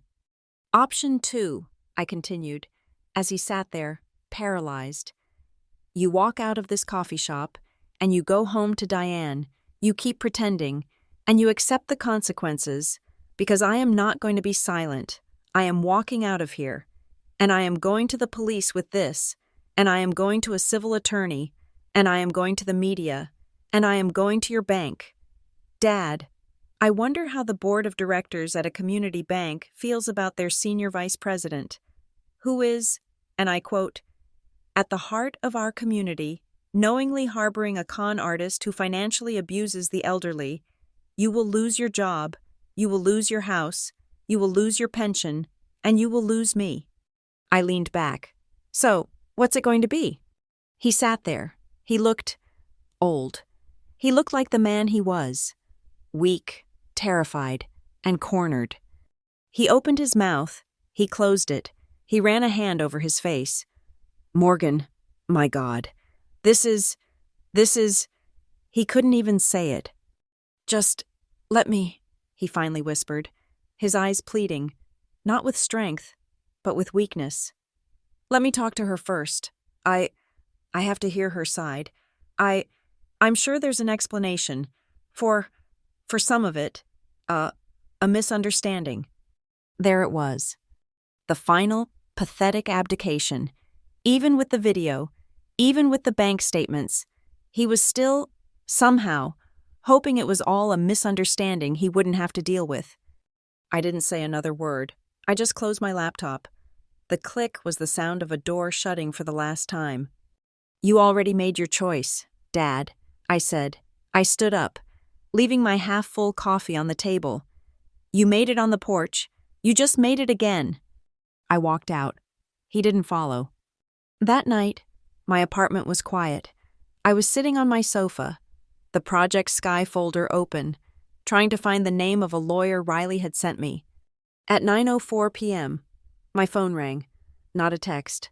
A call. Diane. I stared at the screen. My heart was in my throat. He'd done it. The coward. He'd run home and he'd told her everything. He'd given her the warning. I let it ring 3 times. Then I answered, and I put it on speakerphone.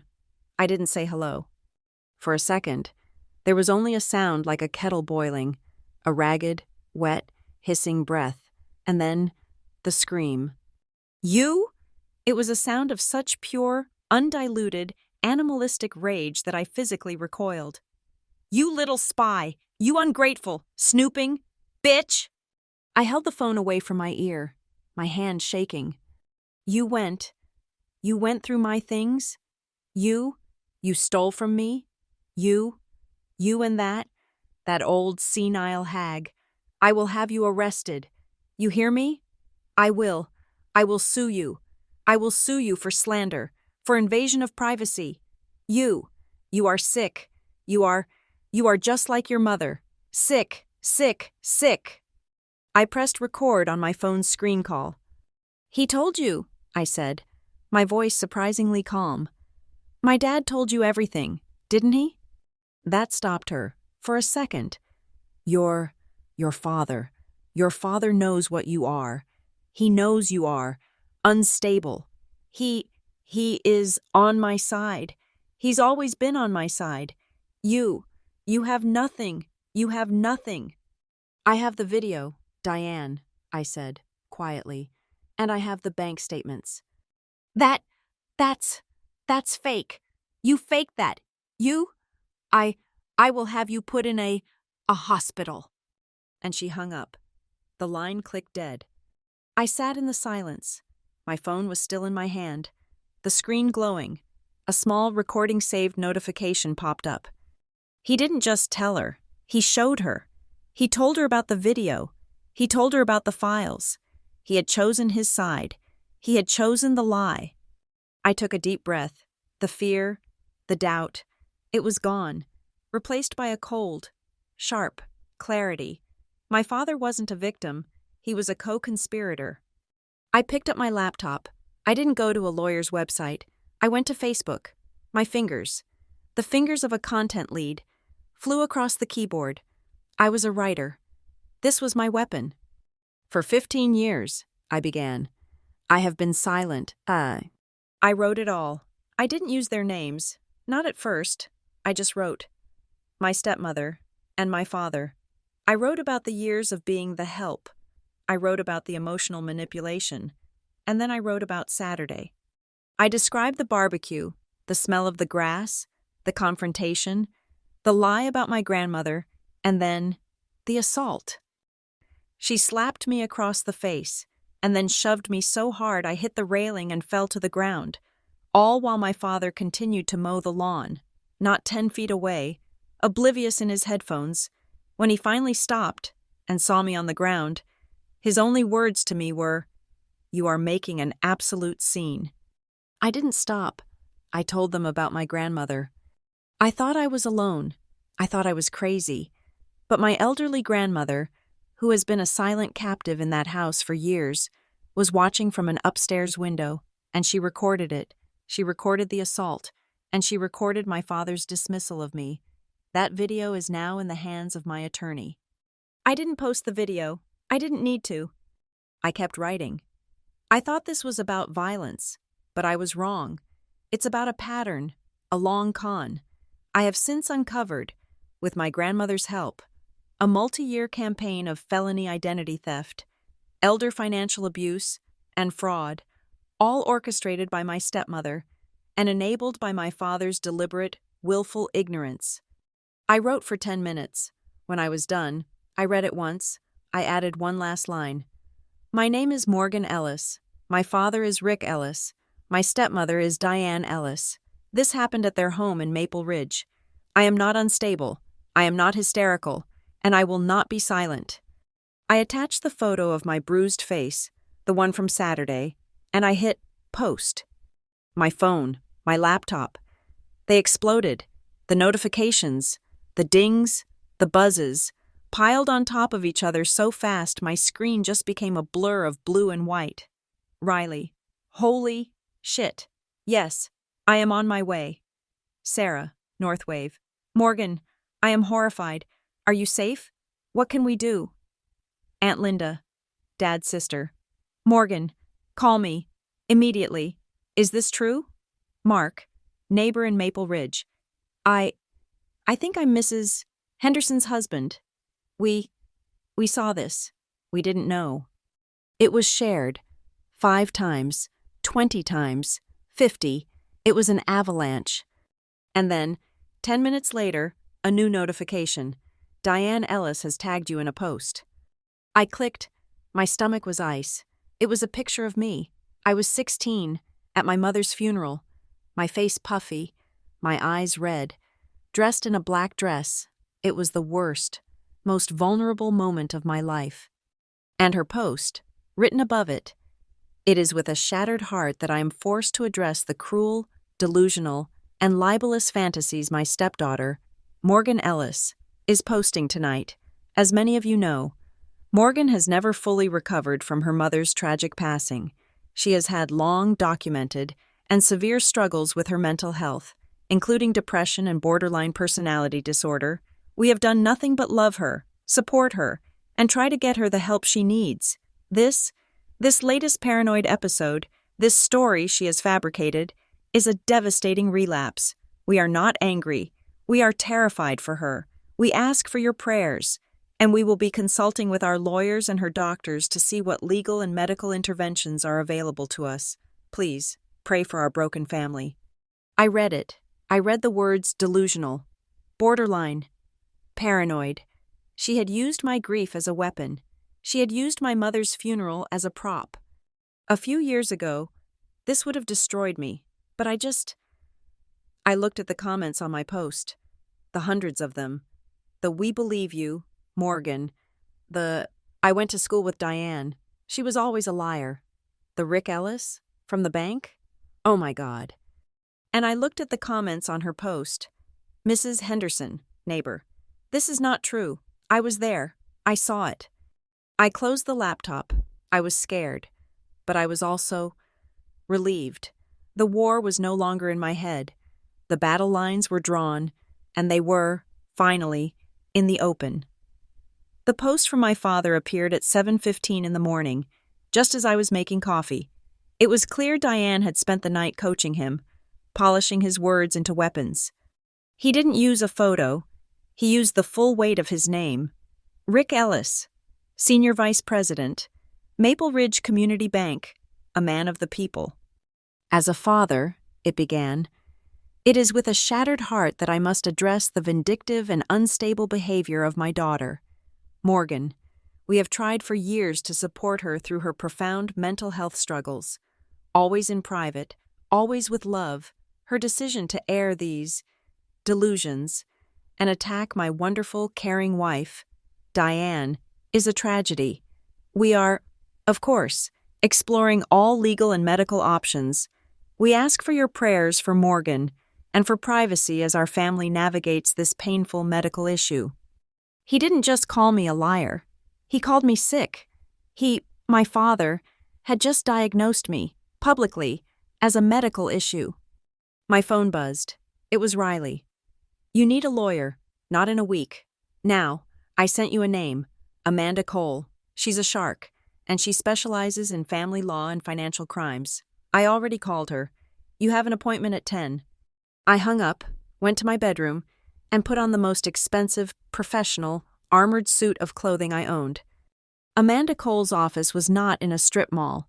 It was on the 12th floor of a glass building in Harborview, the kind of place that smelled like old money and quiet, expensive leather. Amanda was in her 50s, with sharp gray hair and an even sharper gray suit. She did not offer me coffee. She did not offer me sympathy. She pointed to the chair opposite her massive-to-clean desk and said, "Ms. Ellis, you have 1 hour. Talk. Do not leave out a single detail. I especially want to see the posts where they call you unstable." I didn't talk. I presented. I was Morgan Ellis, content lead. And this was the most important pitch of my life. I placed the items on her desk, one by one. First, the USB drive. "This is the video, filmed by my grandmother." Second, I opened my laptop and showed her the Project Sky folder, with its neat, labeled subfolders of scanned documents. "This is the elder financial abuse, credit cards opened in my grandmother's name, casino withdrawals, inflated medical invoices, a shell LLC." Third, my phone. "These are the screenshots of my father's and stepmother's public posts, including the one from this morning, where they diagnosed me with a medical issue." Fourth, the printed 8x10 photos of my face and wrist, taken the day of the assault. Amanda Cole was silent. She picked up the USB.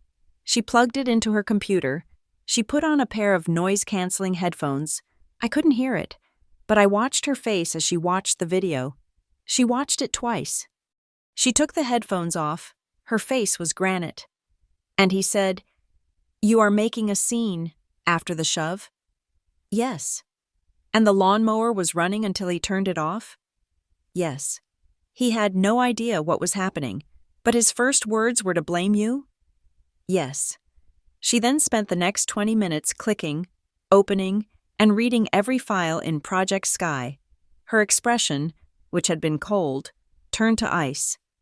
"Harborview Casino," she murmured, looking at my father's bank statement. "He's been funding her habit, this DE Investments. She's been siphoning his money for years." She looked up from the screen, and for the first time, I saw something other than a lawyer. I saw a hunter. "Ms. Ellis, Morgan," she said. "This is not a family dispute. This is a criminal enterprise, and the Facebook posts, that is the panic of an amateur con artist who just got caught. They are not fighting you. They are fighting for their lives, and they just handed us all the weapons we need." She pulled out a yellow legal pad. "This is what we're going to do. We are not reacting. We are attacking. We are launching a 3-prong legal assault. Simultaneously." She wrote 1 on the pad. "First, the immediate threat, the assault. Today, we are filing for a temporary restraining order against Diane Ellis, based on that video, the photographs, and the pattern of harassment. No judge will deny it. She will be ordered to stay 100 yards away from you, period." She wrote 2. "Second, and more importantly, your grandmother. She is a victim, and she is a witness. She is in that house, right now, with the 2 people who are committing felonies against her. We must protect her. I need her testimony. I need her to sign a power of attorney, giving you control of her finances and her medical decisions, immediately." "I can't get her out," I whispered. "They'll stop me. We won't move her, not yet. We just need her signature." "I will dispatch a mobile notary and a paralegal from my office. Can you get them in the house?" I thought for a second. "Yes, Mrs. Henderson, the neighbor who saw it all. I'll have her invite Grandma over for tea. The paralegal can be her niece." Amanda nodded, a flicker of a smile. "Good. You're a strategist. I like that." She wrote 3. Third, the noise, the Facebook posts. She tapped the printout of my father's post. "This is defamation.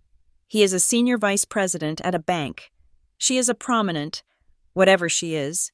They are publicly and maliciously attacking your character and your mental stability in an attempt to discredit you as a witness to their crimes. This is defamation per se. It is actionable, and we will be filing a separate civil suit for damages." I left her office an hour later, $200 poorer from the consultation fee, and feeling like I had just swallowed a battery. That afternoon, a sheriff's deputy, a large, impassive man, walked up the driveway in Maple Ridge and served Diane Ellis with a temporary restraining order while she was getting her mail. He also served Rick Ellis with a different notice, a cease and desist letter, drafted by Amanda, ordering him to stop all public and private contact and to preserve all financial documents, pending a civil suit. Diane's reaction was predictable.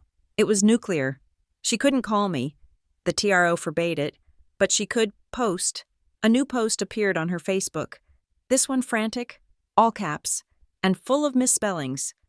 "They are trying to take my mother-in-law, my unhinged, violent stepdaughter, who I raised as my own, has filed a fake restraining order with fake evidence and is trying to steal my husband's mother. This is elder abuse. They sent a fake notary to trick her.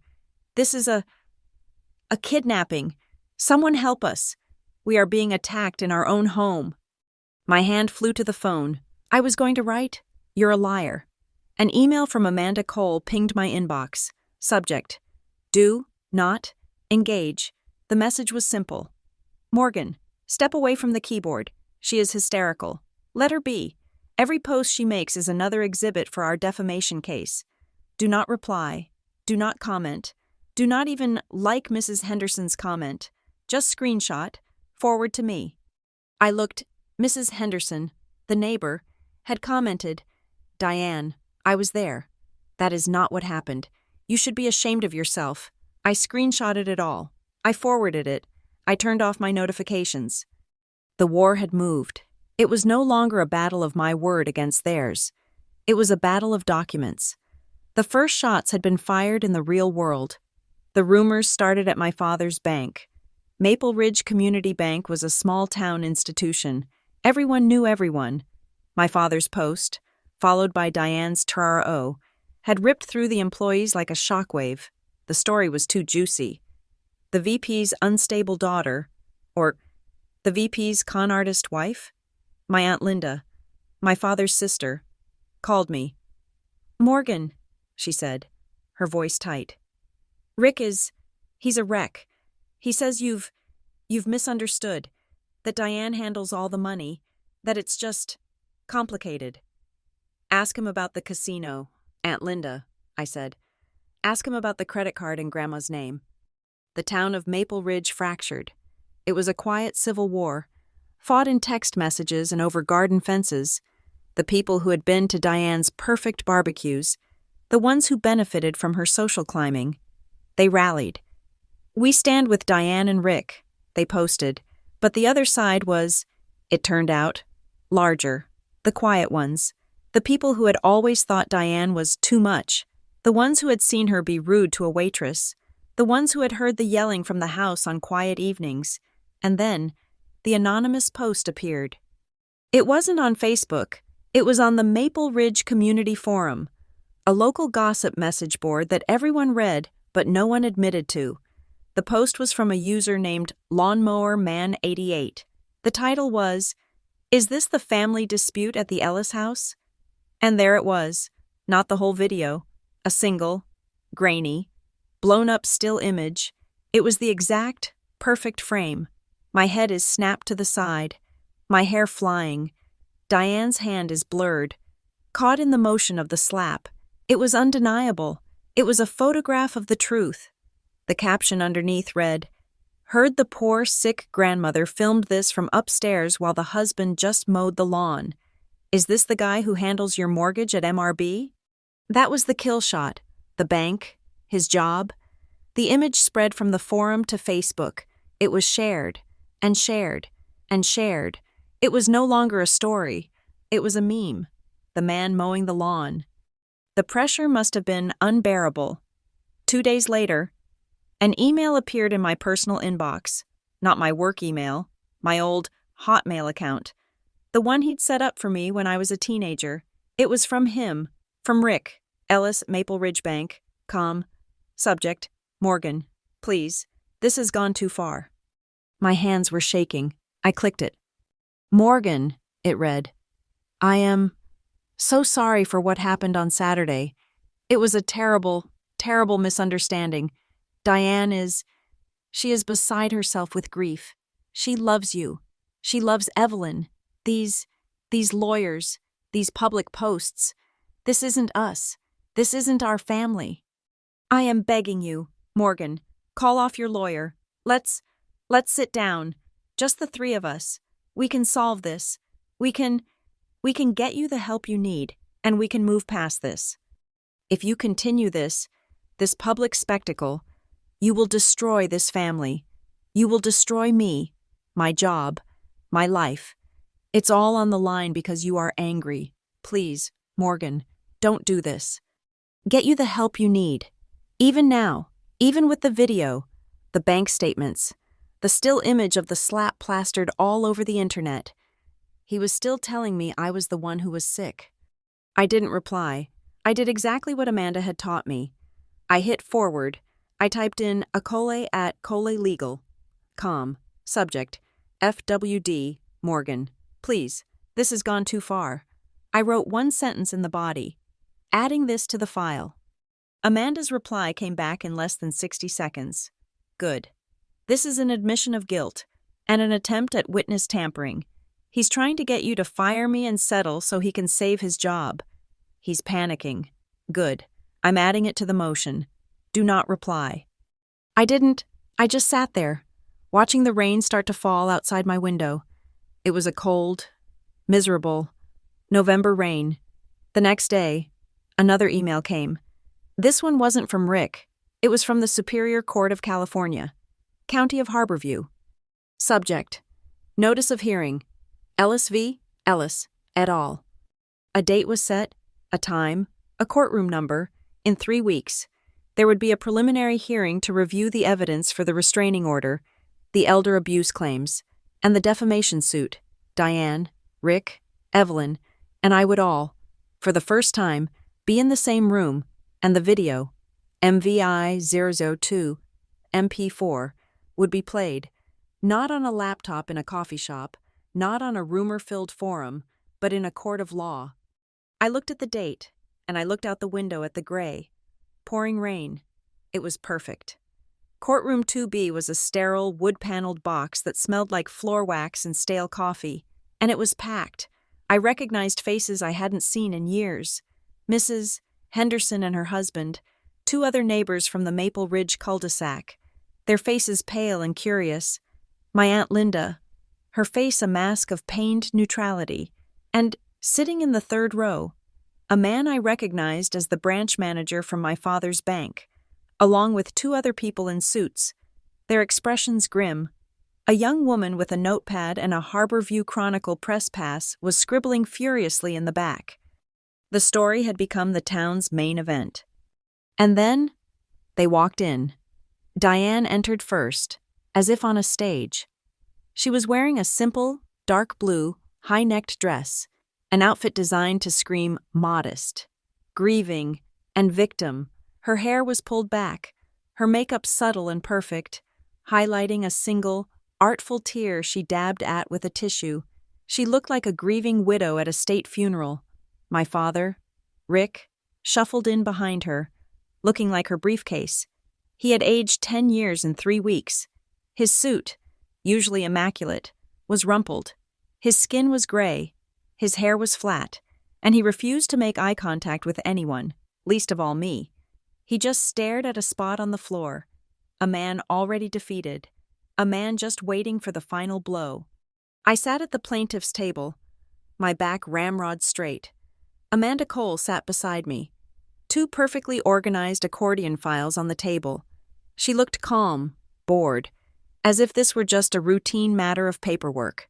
Behind me, in the 1st row, Riley was sitting, her arms crossed, glaring daggers at the back of my father's head, and beside her sat Grandma Evelyn. She had refused to be left at home. She had insisted. She was wearing her best Sunday clothes, a lavender wool suit I hadn't seen in a decade.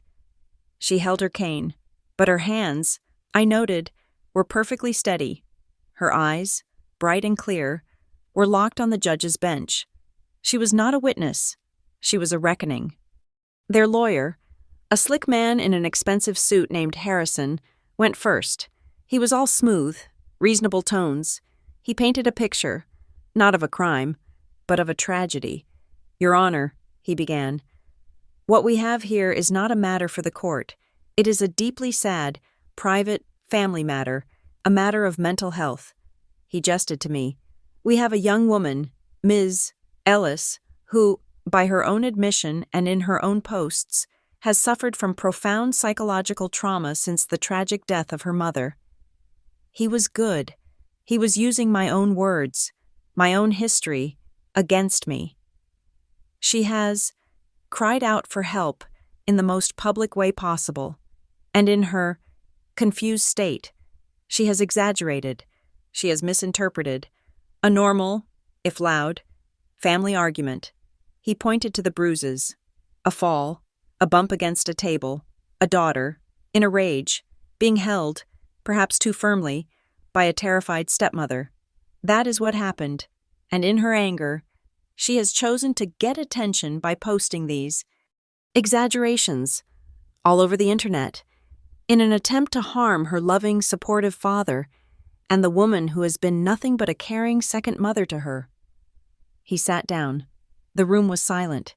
He had just called me a crazy, attention-seeking liar. I felt my hands clench. Amanda put her hand on mine, unseen. Let him. And then, Amanda stood. She was not smooth. She was sharp. "Your Honor," she said, her voice a clear, cold bell that cut through the room. "We appreciate Mr. Harrison's creative writing, but we are here to discuss facts, not feelings, and not, as he claims, private matters. The defendants, Mr. and Mrs. Ellis, made this a public matter the second they chose to respond to an assault by launching a coordinated, malicious, and public campaign of defamation." She walked to the projector. "Exhibit A," a screenshot flashed on the large screen, visible to the whole room. It was Diane's post, the picture of me, 16, at my mother's funeral. "This," Amanda said, "is the defendant, Diane Ellis, responding to a claim of assault by posting a picture of my client at her mother's funeral and diagnosing her, publicly, with borderline personality disorder." A gasp rippled through the courtroom. My Aunt Linda put her hand over her mouth. "Exhibit B," my father's post. "Profound mental health struggles. Delusions. Medical issue." "This," Amanda said, her voice laced with ice, "is the defendant, Rick Ellis, a senior vice president at a community bank, using his public platform, not to address the assault, but to publicly declare his own daughter medically unstable, in a clear attempt to discredit her as a witness. This was not anger. This was a strategy. This was malice. This was defamation." She let the images hang there, my humiliation magnified, for the whole room to see. Rick sank lower in his chair, his face crimson. Diane stared straight ahead, her face white. "But, Your Honor," Amanda continued, walking back to the table, "my client is not here just for the defamation. She is here because of this." She held up the USB drive. "The defense has claimed my client is unstable, delusional, and exaggerating. We believe the evidence will show otherwise. The plaintiff calls its first and primary witness an iPad." She handed the drive to the bailiff. The lights in the courtroom dimmed slightly. The large screen flickered, and then, there it was, the high, shaky, God's eye view of the porch. The courtroom was dead silent, save for the sudden, loud, overwhelming sound that filled the room. Whirr! The roar of the lawnmower. The sound was so much louder than I remembered, so much more. Absolute.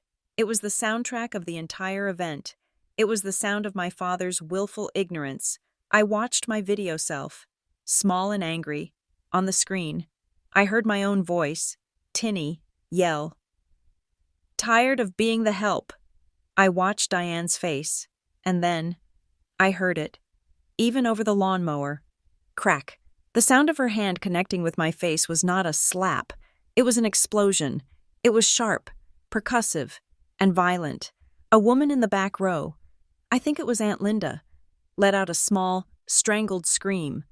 The video continued. We all watched as Diane, her face a mask of pure rage, placed both hands on me and shoved. We watched me fly. We watched me hit the railing. We watched me crumple. And all the while, the lawnmower whirred, and then, the moment, the engine died, the sudden, total silence, and my father's voice, captured perfectly by the iPad's microphone, echoed through the courtroom, clear as a bell. Morgan, for God's sake, just calm down. You are making an absolute scene. The video went black. No one spoke. The man from the bank had his head in his hands. The reporter was writing so fast her pen was a blur. I looked at the defense table. Diane's face was a waxy, white mask. Her perfect composure was gone. She was just a woman who had been caught, and my father. Rick, he was not looking at the judge. He was not looking at his wife. He was slumped, his head bowed, his shoulders shaking and quiet. Pathetic sobs. They were done. He knew it. The video, Amanda said into the silence, speaks for itself.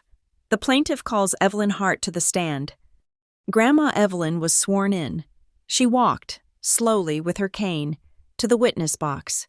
Harrison, their lawyer, tried to object. "Your Honor, this witness is... She's an elderly woman. She is under the care of my clients. Her testimony is questionable." "Mr.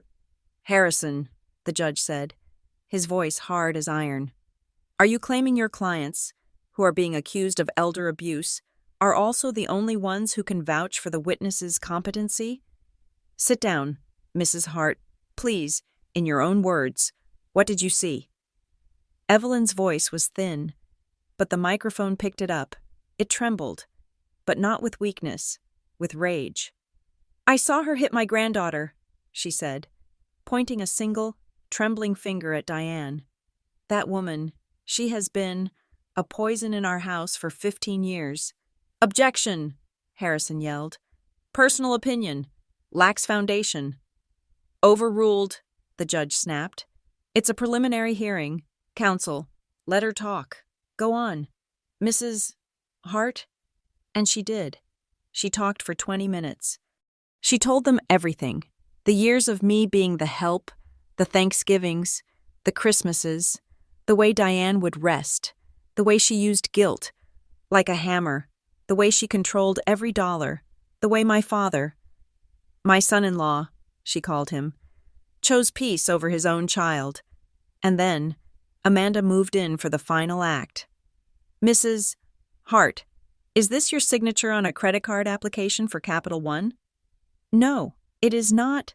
"Is this your signature on a transfer of funds form for DE Investments?" "No, it is not." "Is this an invoice for a hospital bed, which you were rented for $600 a month?" "It is." "Mrs. Hart, have you ever used or seen this hospital bed?" "No, I sleep on a wooden bed my daughter bought me in 1995. One by one, Amanda laid them out: the casino withdrawals, the spa days, the forged checks. The case had just expanded, in 10 minutes, from he said, she said domestic violence to a massive documented multi-year case of elder financial abuse, identity theft, and fraud. Diane was no longer a stressed stepmother. She was a con artist. And Rick was not a harried husband. He was, in the best light, a fool. In the worst, an accomplice. The judge had heard enough. He held up his hand. "Stop." He took off his glasses. He rubbed his eyes. He looked, for a long, terrible moment, at my father. "Mr. Ellis," he said, "are you a stupid man?" My father, his face puffy, red, and tear-streaked, looked up, bewildered. Your Honor? I ask again, are you a stupid man? Or are you a criminal? Because sitting here, I can only see two options. Either you were so profoundly, willfully blind to the rampant fraud being committed under your own roof, or you were in on it. Which is it? I didn't know," Rick whispered. She handles the finances," the judge finished. "I'm sure she did." He put his glasses back on. His judgment was swift. It was brutal. "First," he said, his voice booming, "the evidence of assault is undeniable. The video is conclusive. The temporary restraining order against Diane Ellis is made permanent. She will stay 500 yards away from Morgan Ellis at all times. Second, the evidence of defamation is overwhelming.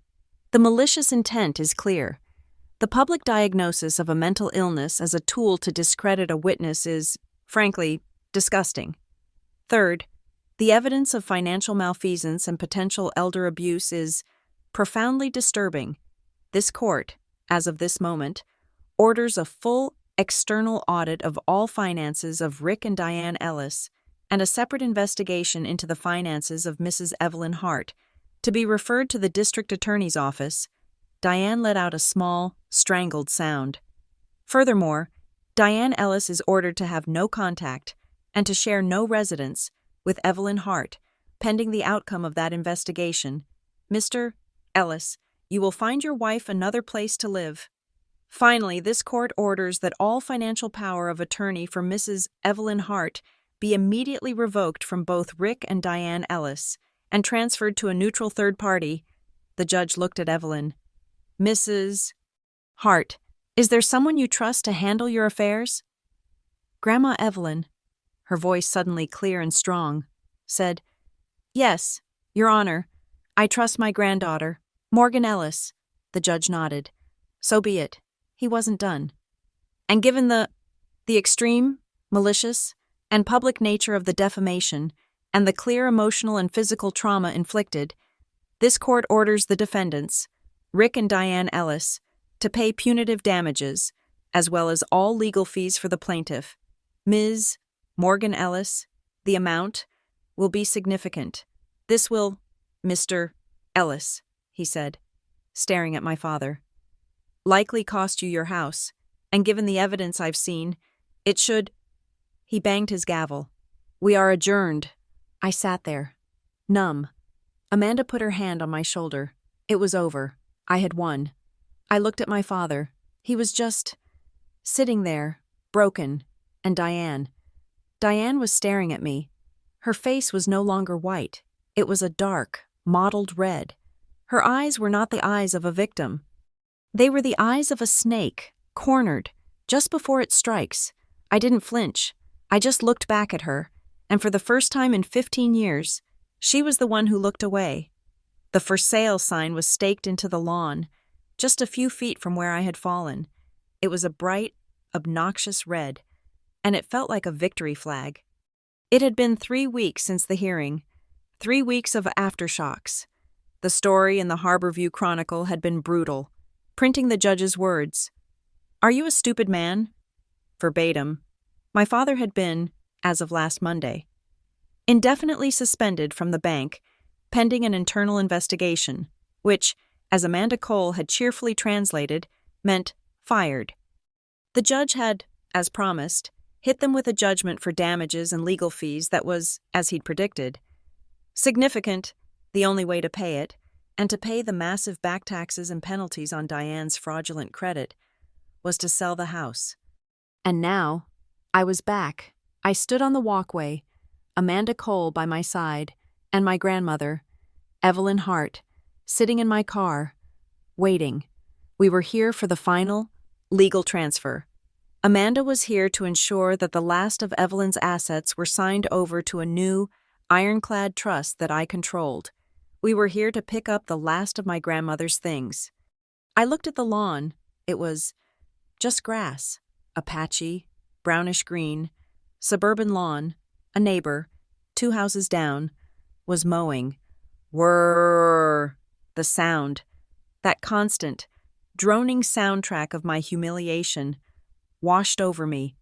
I felt a jolt, a phantom echo of the slap. My cheek tingled, but this time, it was just noise. It wasn't a wall of sound protecting my father's ignorance. It was just a guy mowing his lawn on a Saturday. Morgan, Amanda said, her voice pulling me from the memory. Let's get this done. We walked up the path. The house looked sad. The curtains were drawn. There was a large, ugly moving pod in the driveway. Amanda had arranged this. They were under court order to be here, to sign the last of the papers, transferring what was left of Grandma's accounts to my control. Rick opened the door. He looked like a ghost. His skin was the color of ash. The bright banker's confidence was gone, replaced by the hollow, shuffling energy of a man who had lost everything and knew, deep down, he deserved it. Hello, Morgan, he whispered. His eyes were red. Amanda. He didn't look at me. He looked at the floor. Rick, Amanda said, her voice all business. We are here for the signatures. Is she? She's in the kitchen, he mumbled, stepping aside. Packing. We walked into the house. It was hollow. Boxes were everywhere, labeled in Diane's perfect, looping cursive.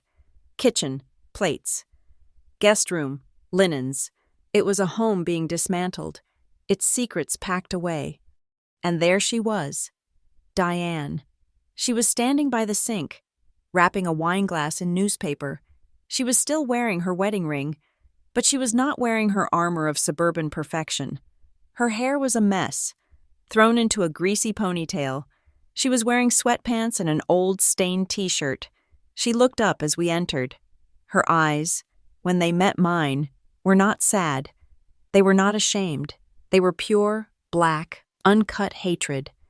"Well, well, well," she hissed, her voice a low rasp. "The conquering hero returns. Come to pick over the bones, have you?" "Diane," Amanda said, her voice sharp. "We are not here to talk. We are here for signatures.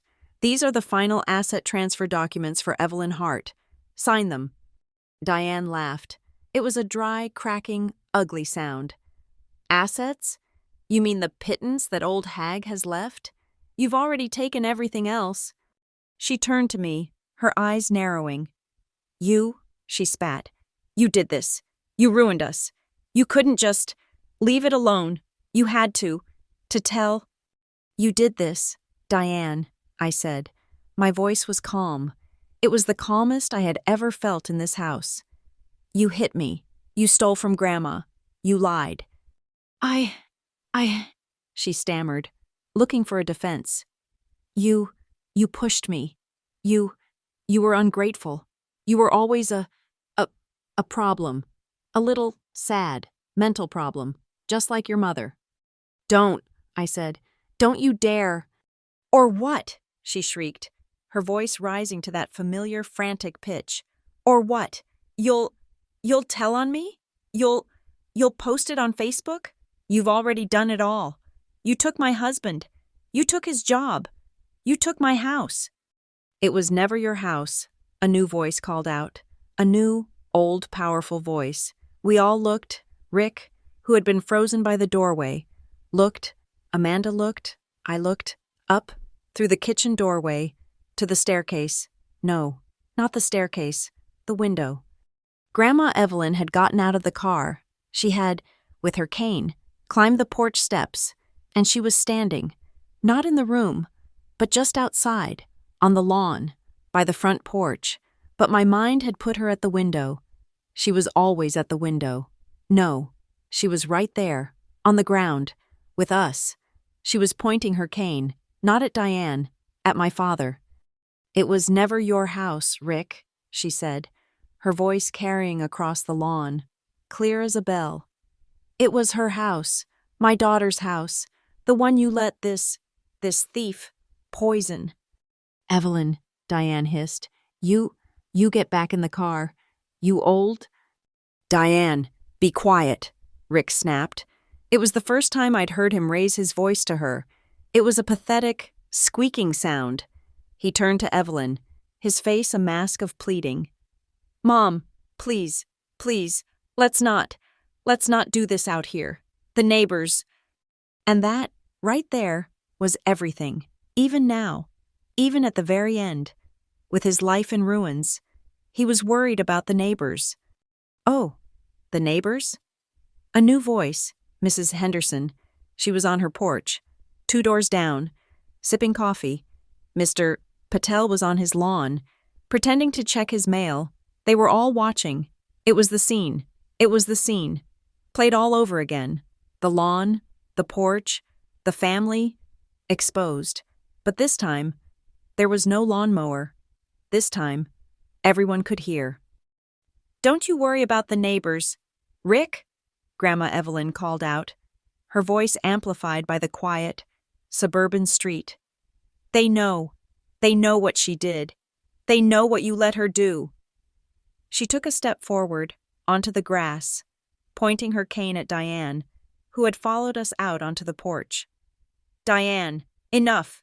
You are a liar, and you are a thief. You hit my granddaughter. I saw you. You stole my money. I proved it. You have no one to blame but yourself." It was the same scene, but it was inverted. Diane, on the porch, was the one being exposed. Evelyn, on the lawn, was the one speaking the truth. And my father was just standing in the doorway, a useless, hollow shape, trapped between the woman he'd enabled and the mother he'd failed. Diane did the only thing she had left. She erupted. It was not a snap. It was a detonation. You she shrieked, her face a dark, terrifying crimson. You old witch, I gave you, my life. She lunged, not at Evelyn, at me. She launched herself off the porch, her hands clawed, aiming for my face, aiming for the legal papers in Amanda's hand. I will kill you. She never made it. A sound, a chirp, a polite, official, chirp chirp, a police car, a black and white from the Harborview Department, had pulled silently to the curb, its lights not flashing. It had been there, I realized, the whole time. Amanda had called them, not for an arrest, for an escort. A tall, calm female officer was walking up the lawn. Diane froze, her hands still claws. 3 feet from my face. The officer was not flustered. She was not excited. She was bored. Ma'am, the officer said, her voice flat. Is that Ms. Diane Ellis? Diane, panting, wild-eyed, just stared. Ma'am, you are in violation of a court-ordered restraining order. The order stipulates 500 yards. You are currently within 6 feet. You need to return to the house, immediately. Diane looked at the officer. She looked at me. She looked at Amanda. She looked at Evelyn. She looked at Mrs. Henderson, who was openly filming with her phone, and she deflated. The rage, the fire, it all just went out. She was a con artist, and the con was over. She didn't cry. She didn't speak. She just turned. Her shoulders slumped, and walked past my father, back into the dark, hollow house. My father looked at me, one last time. His eyes were, finally, empty. There was no anger, no sadness, just nothing. He had nothing left. He turned, and he followed her, into the dark. The door shut. The officer nodded at Amanda. We'll wait, just to make sure they cooperate with the rest of the moving. Thank you, officer, Amanda said. I stood on the lawn, my lawn, the place where I had been humiliated, the place where my father had made his choice. It was just grass, and I was standing on it, and I was fine. Morgan, Evelyn said, her voice quiet now. She was leaning on her cane, looking tired. Let's go home. Home, not her home, not my apartment, our home. I had, 2 weeks ago, signed a lease on a new, small, 2-bedroom cottage near the water in Harborview. It had a ramp, it had a garden. I put my arm around her, and she leaned on me. I helped her, step by step, down the walkway, off the property, for the last time. We got to my car, and I helped her into the passenger seat. I shut the door, walked around, and got in. I sat there, for a moment, my keys in my hand. I looked at the house, the for sale sign, the moving pod, the police car, sitting there, a quiet guardian. It was a big, cold, empty house. Evelyn reached over, her thin, papery hand covering mine on the steering wheel. Are you sorry, child? She asked, her voice soft. I looked at her. Her eyes, still so sharp, were watching me. Not for an answer, but for the truth. I thought about the last 15 years, the Thanksgivings I'd wasted, the tears, the lies, the slap, the hollow, empty feeling of being my father's lifesaver. No, I said. My voice was clear. I'm not. I looked back at the house, at the window where she had stood, at the lawn where he had mowed. If I went back to that day, I said, that moment, when he was cutting the grass, and she raised her hand, I'd still choose this. I'd still choose to not be silent. I started the car. I put it in drive.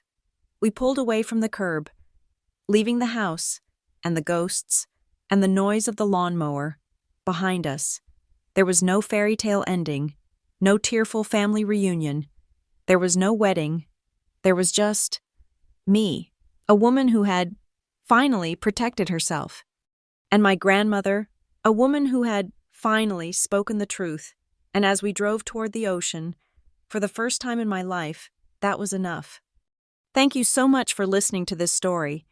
Let me know where you're listening from in the comments so we can all connect and share our thoughts. Don't forget to subscribe to Lila Revenge Stories, like this video, and give it some extra love by hitting the hype button so more people can hear this story.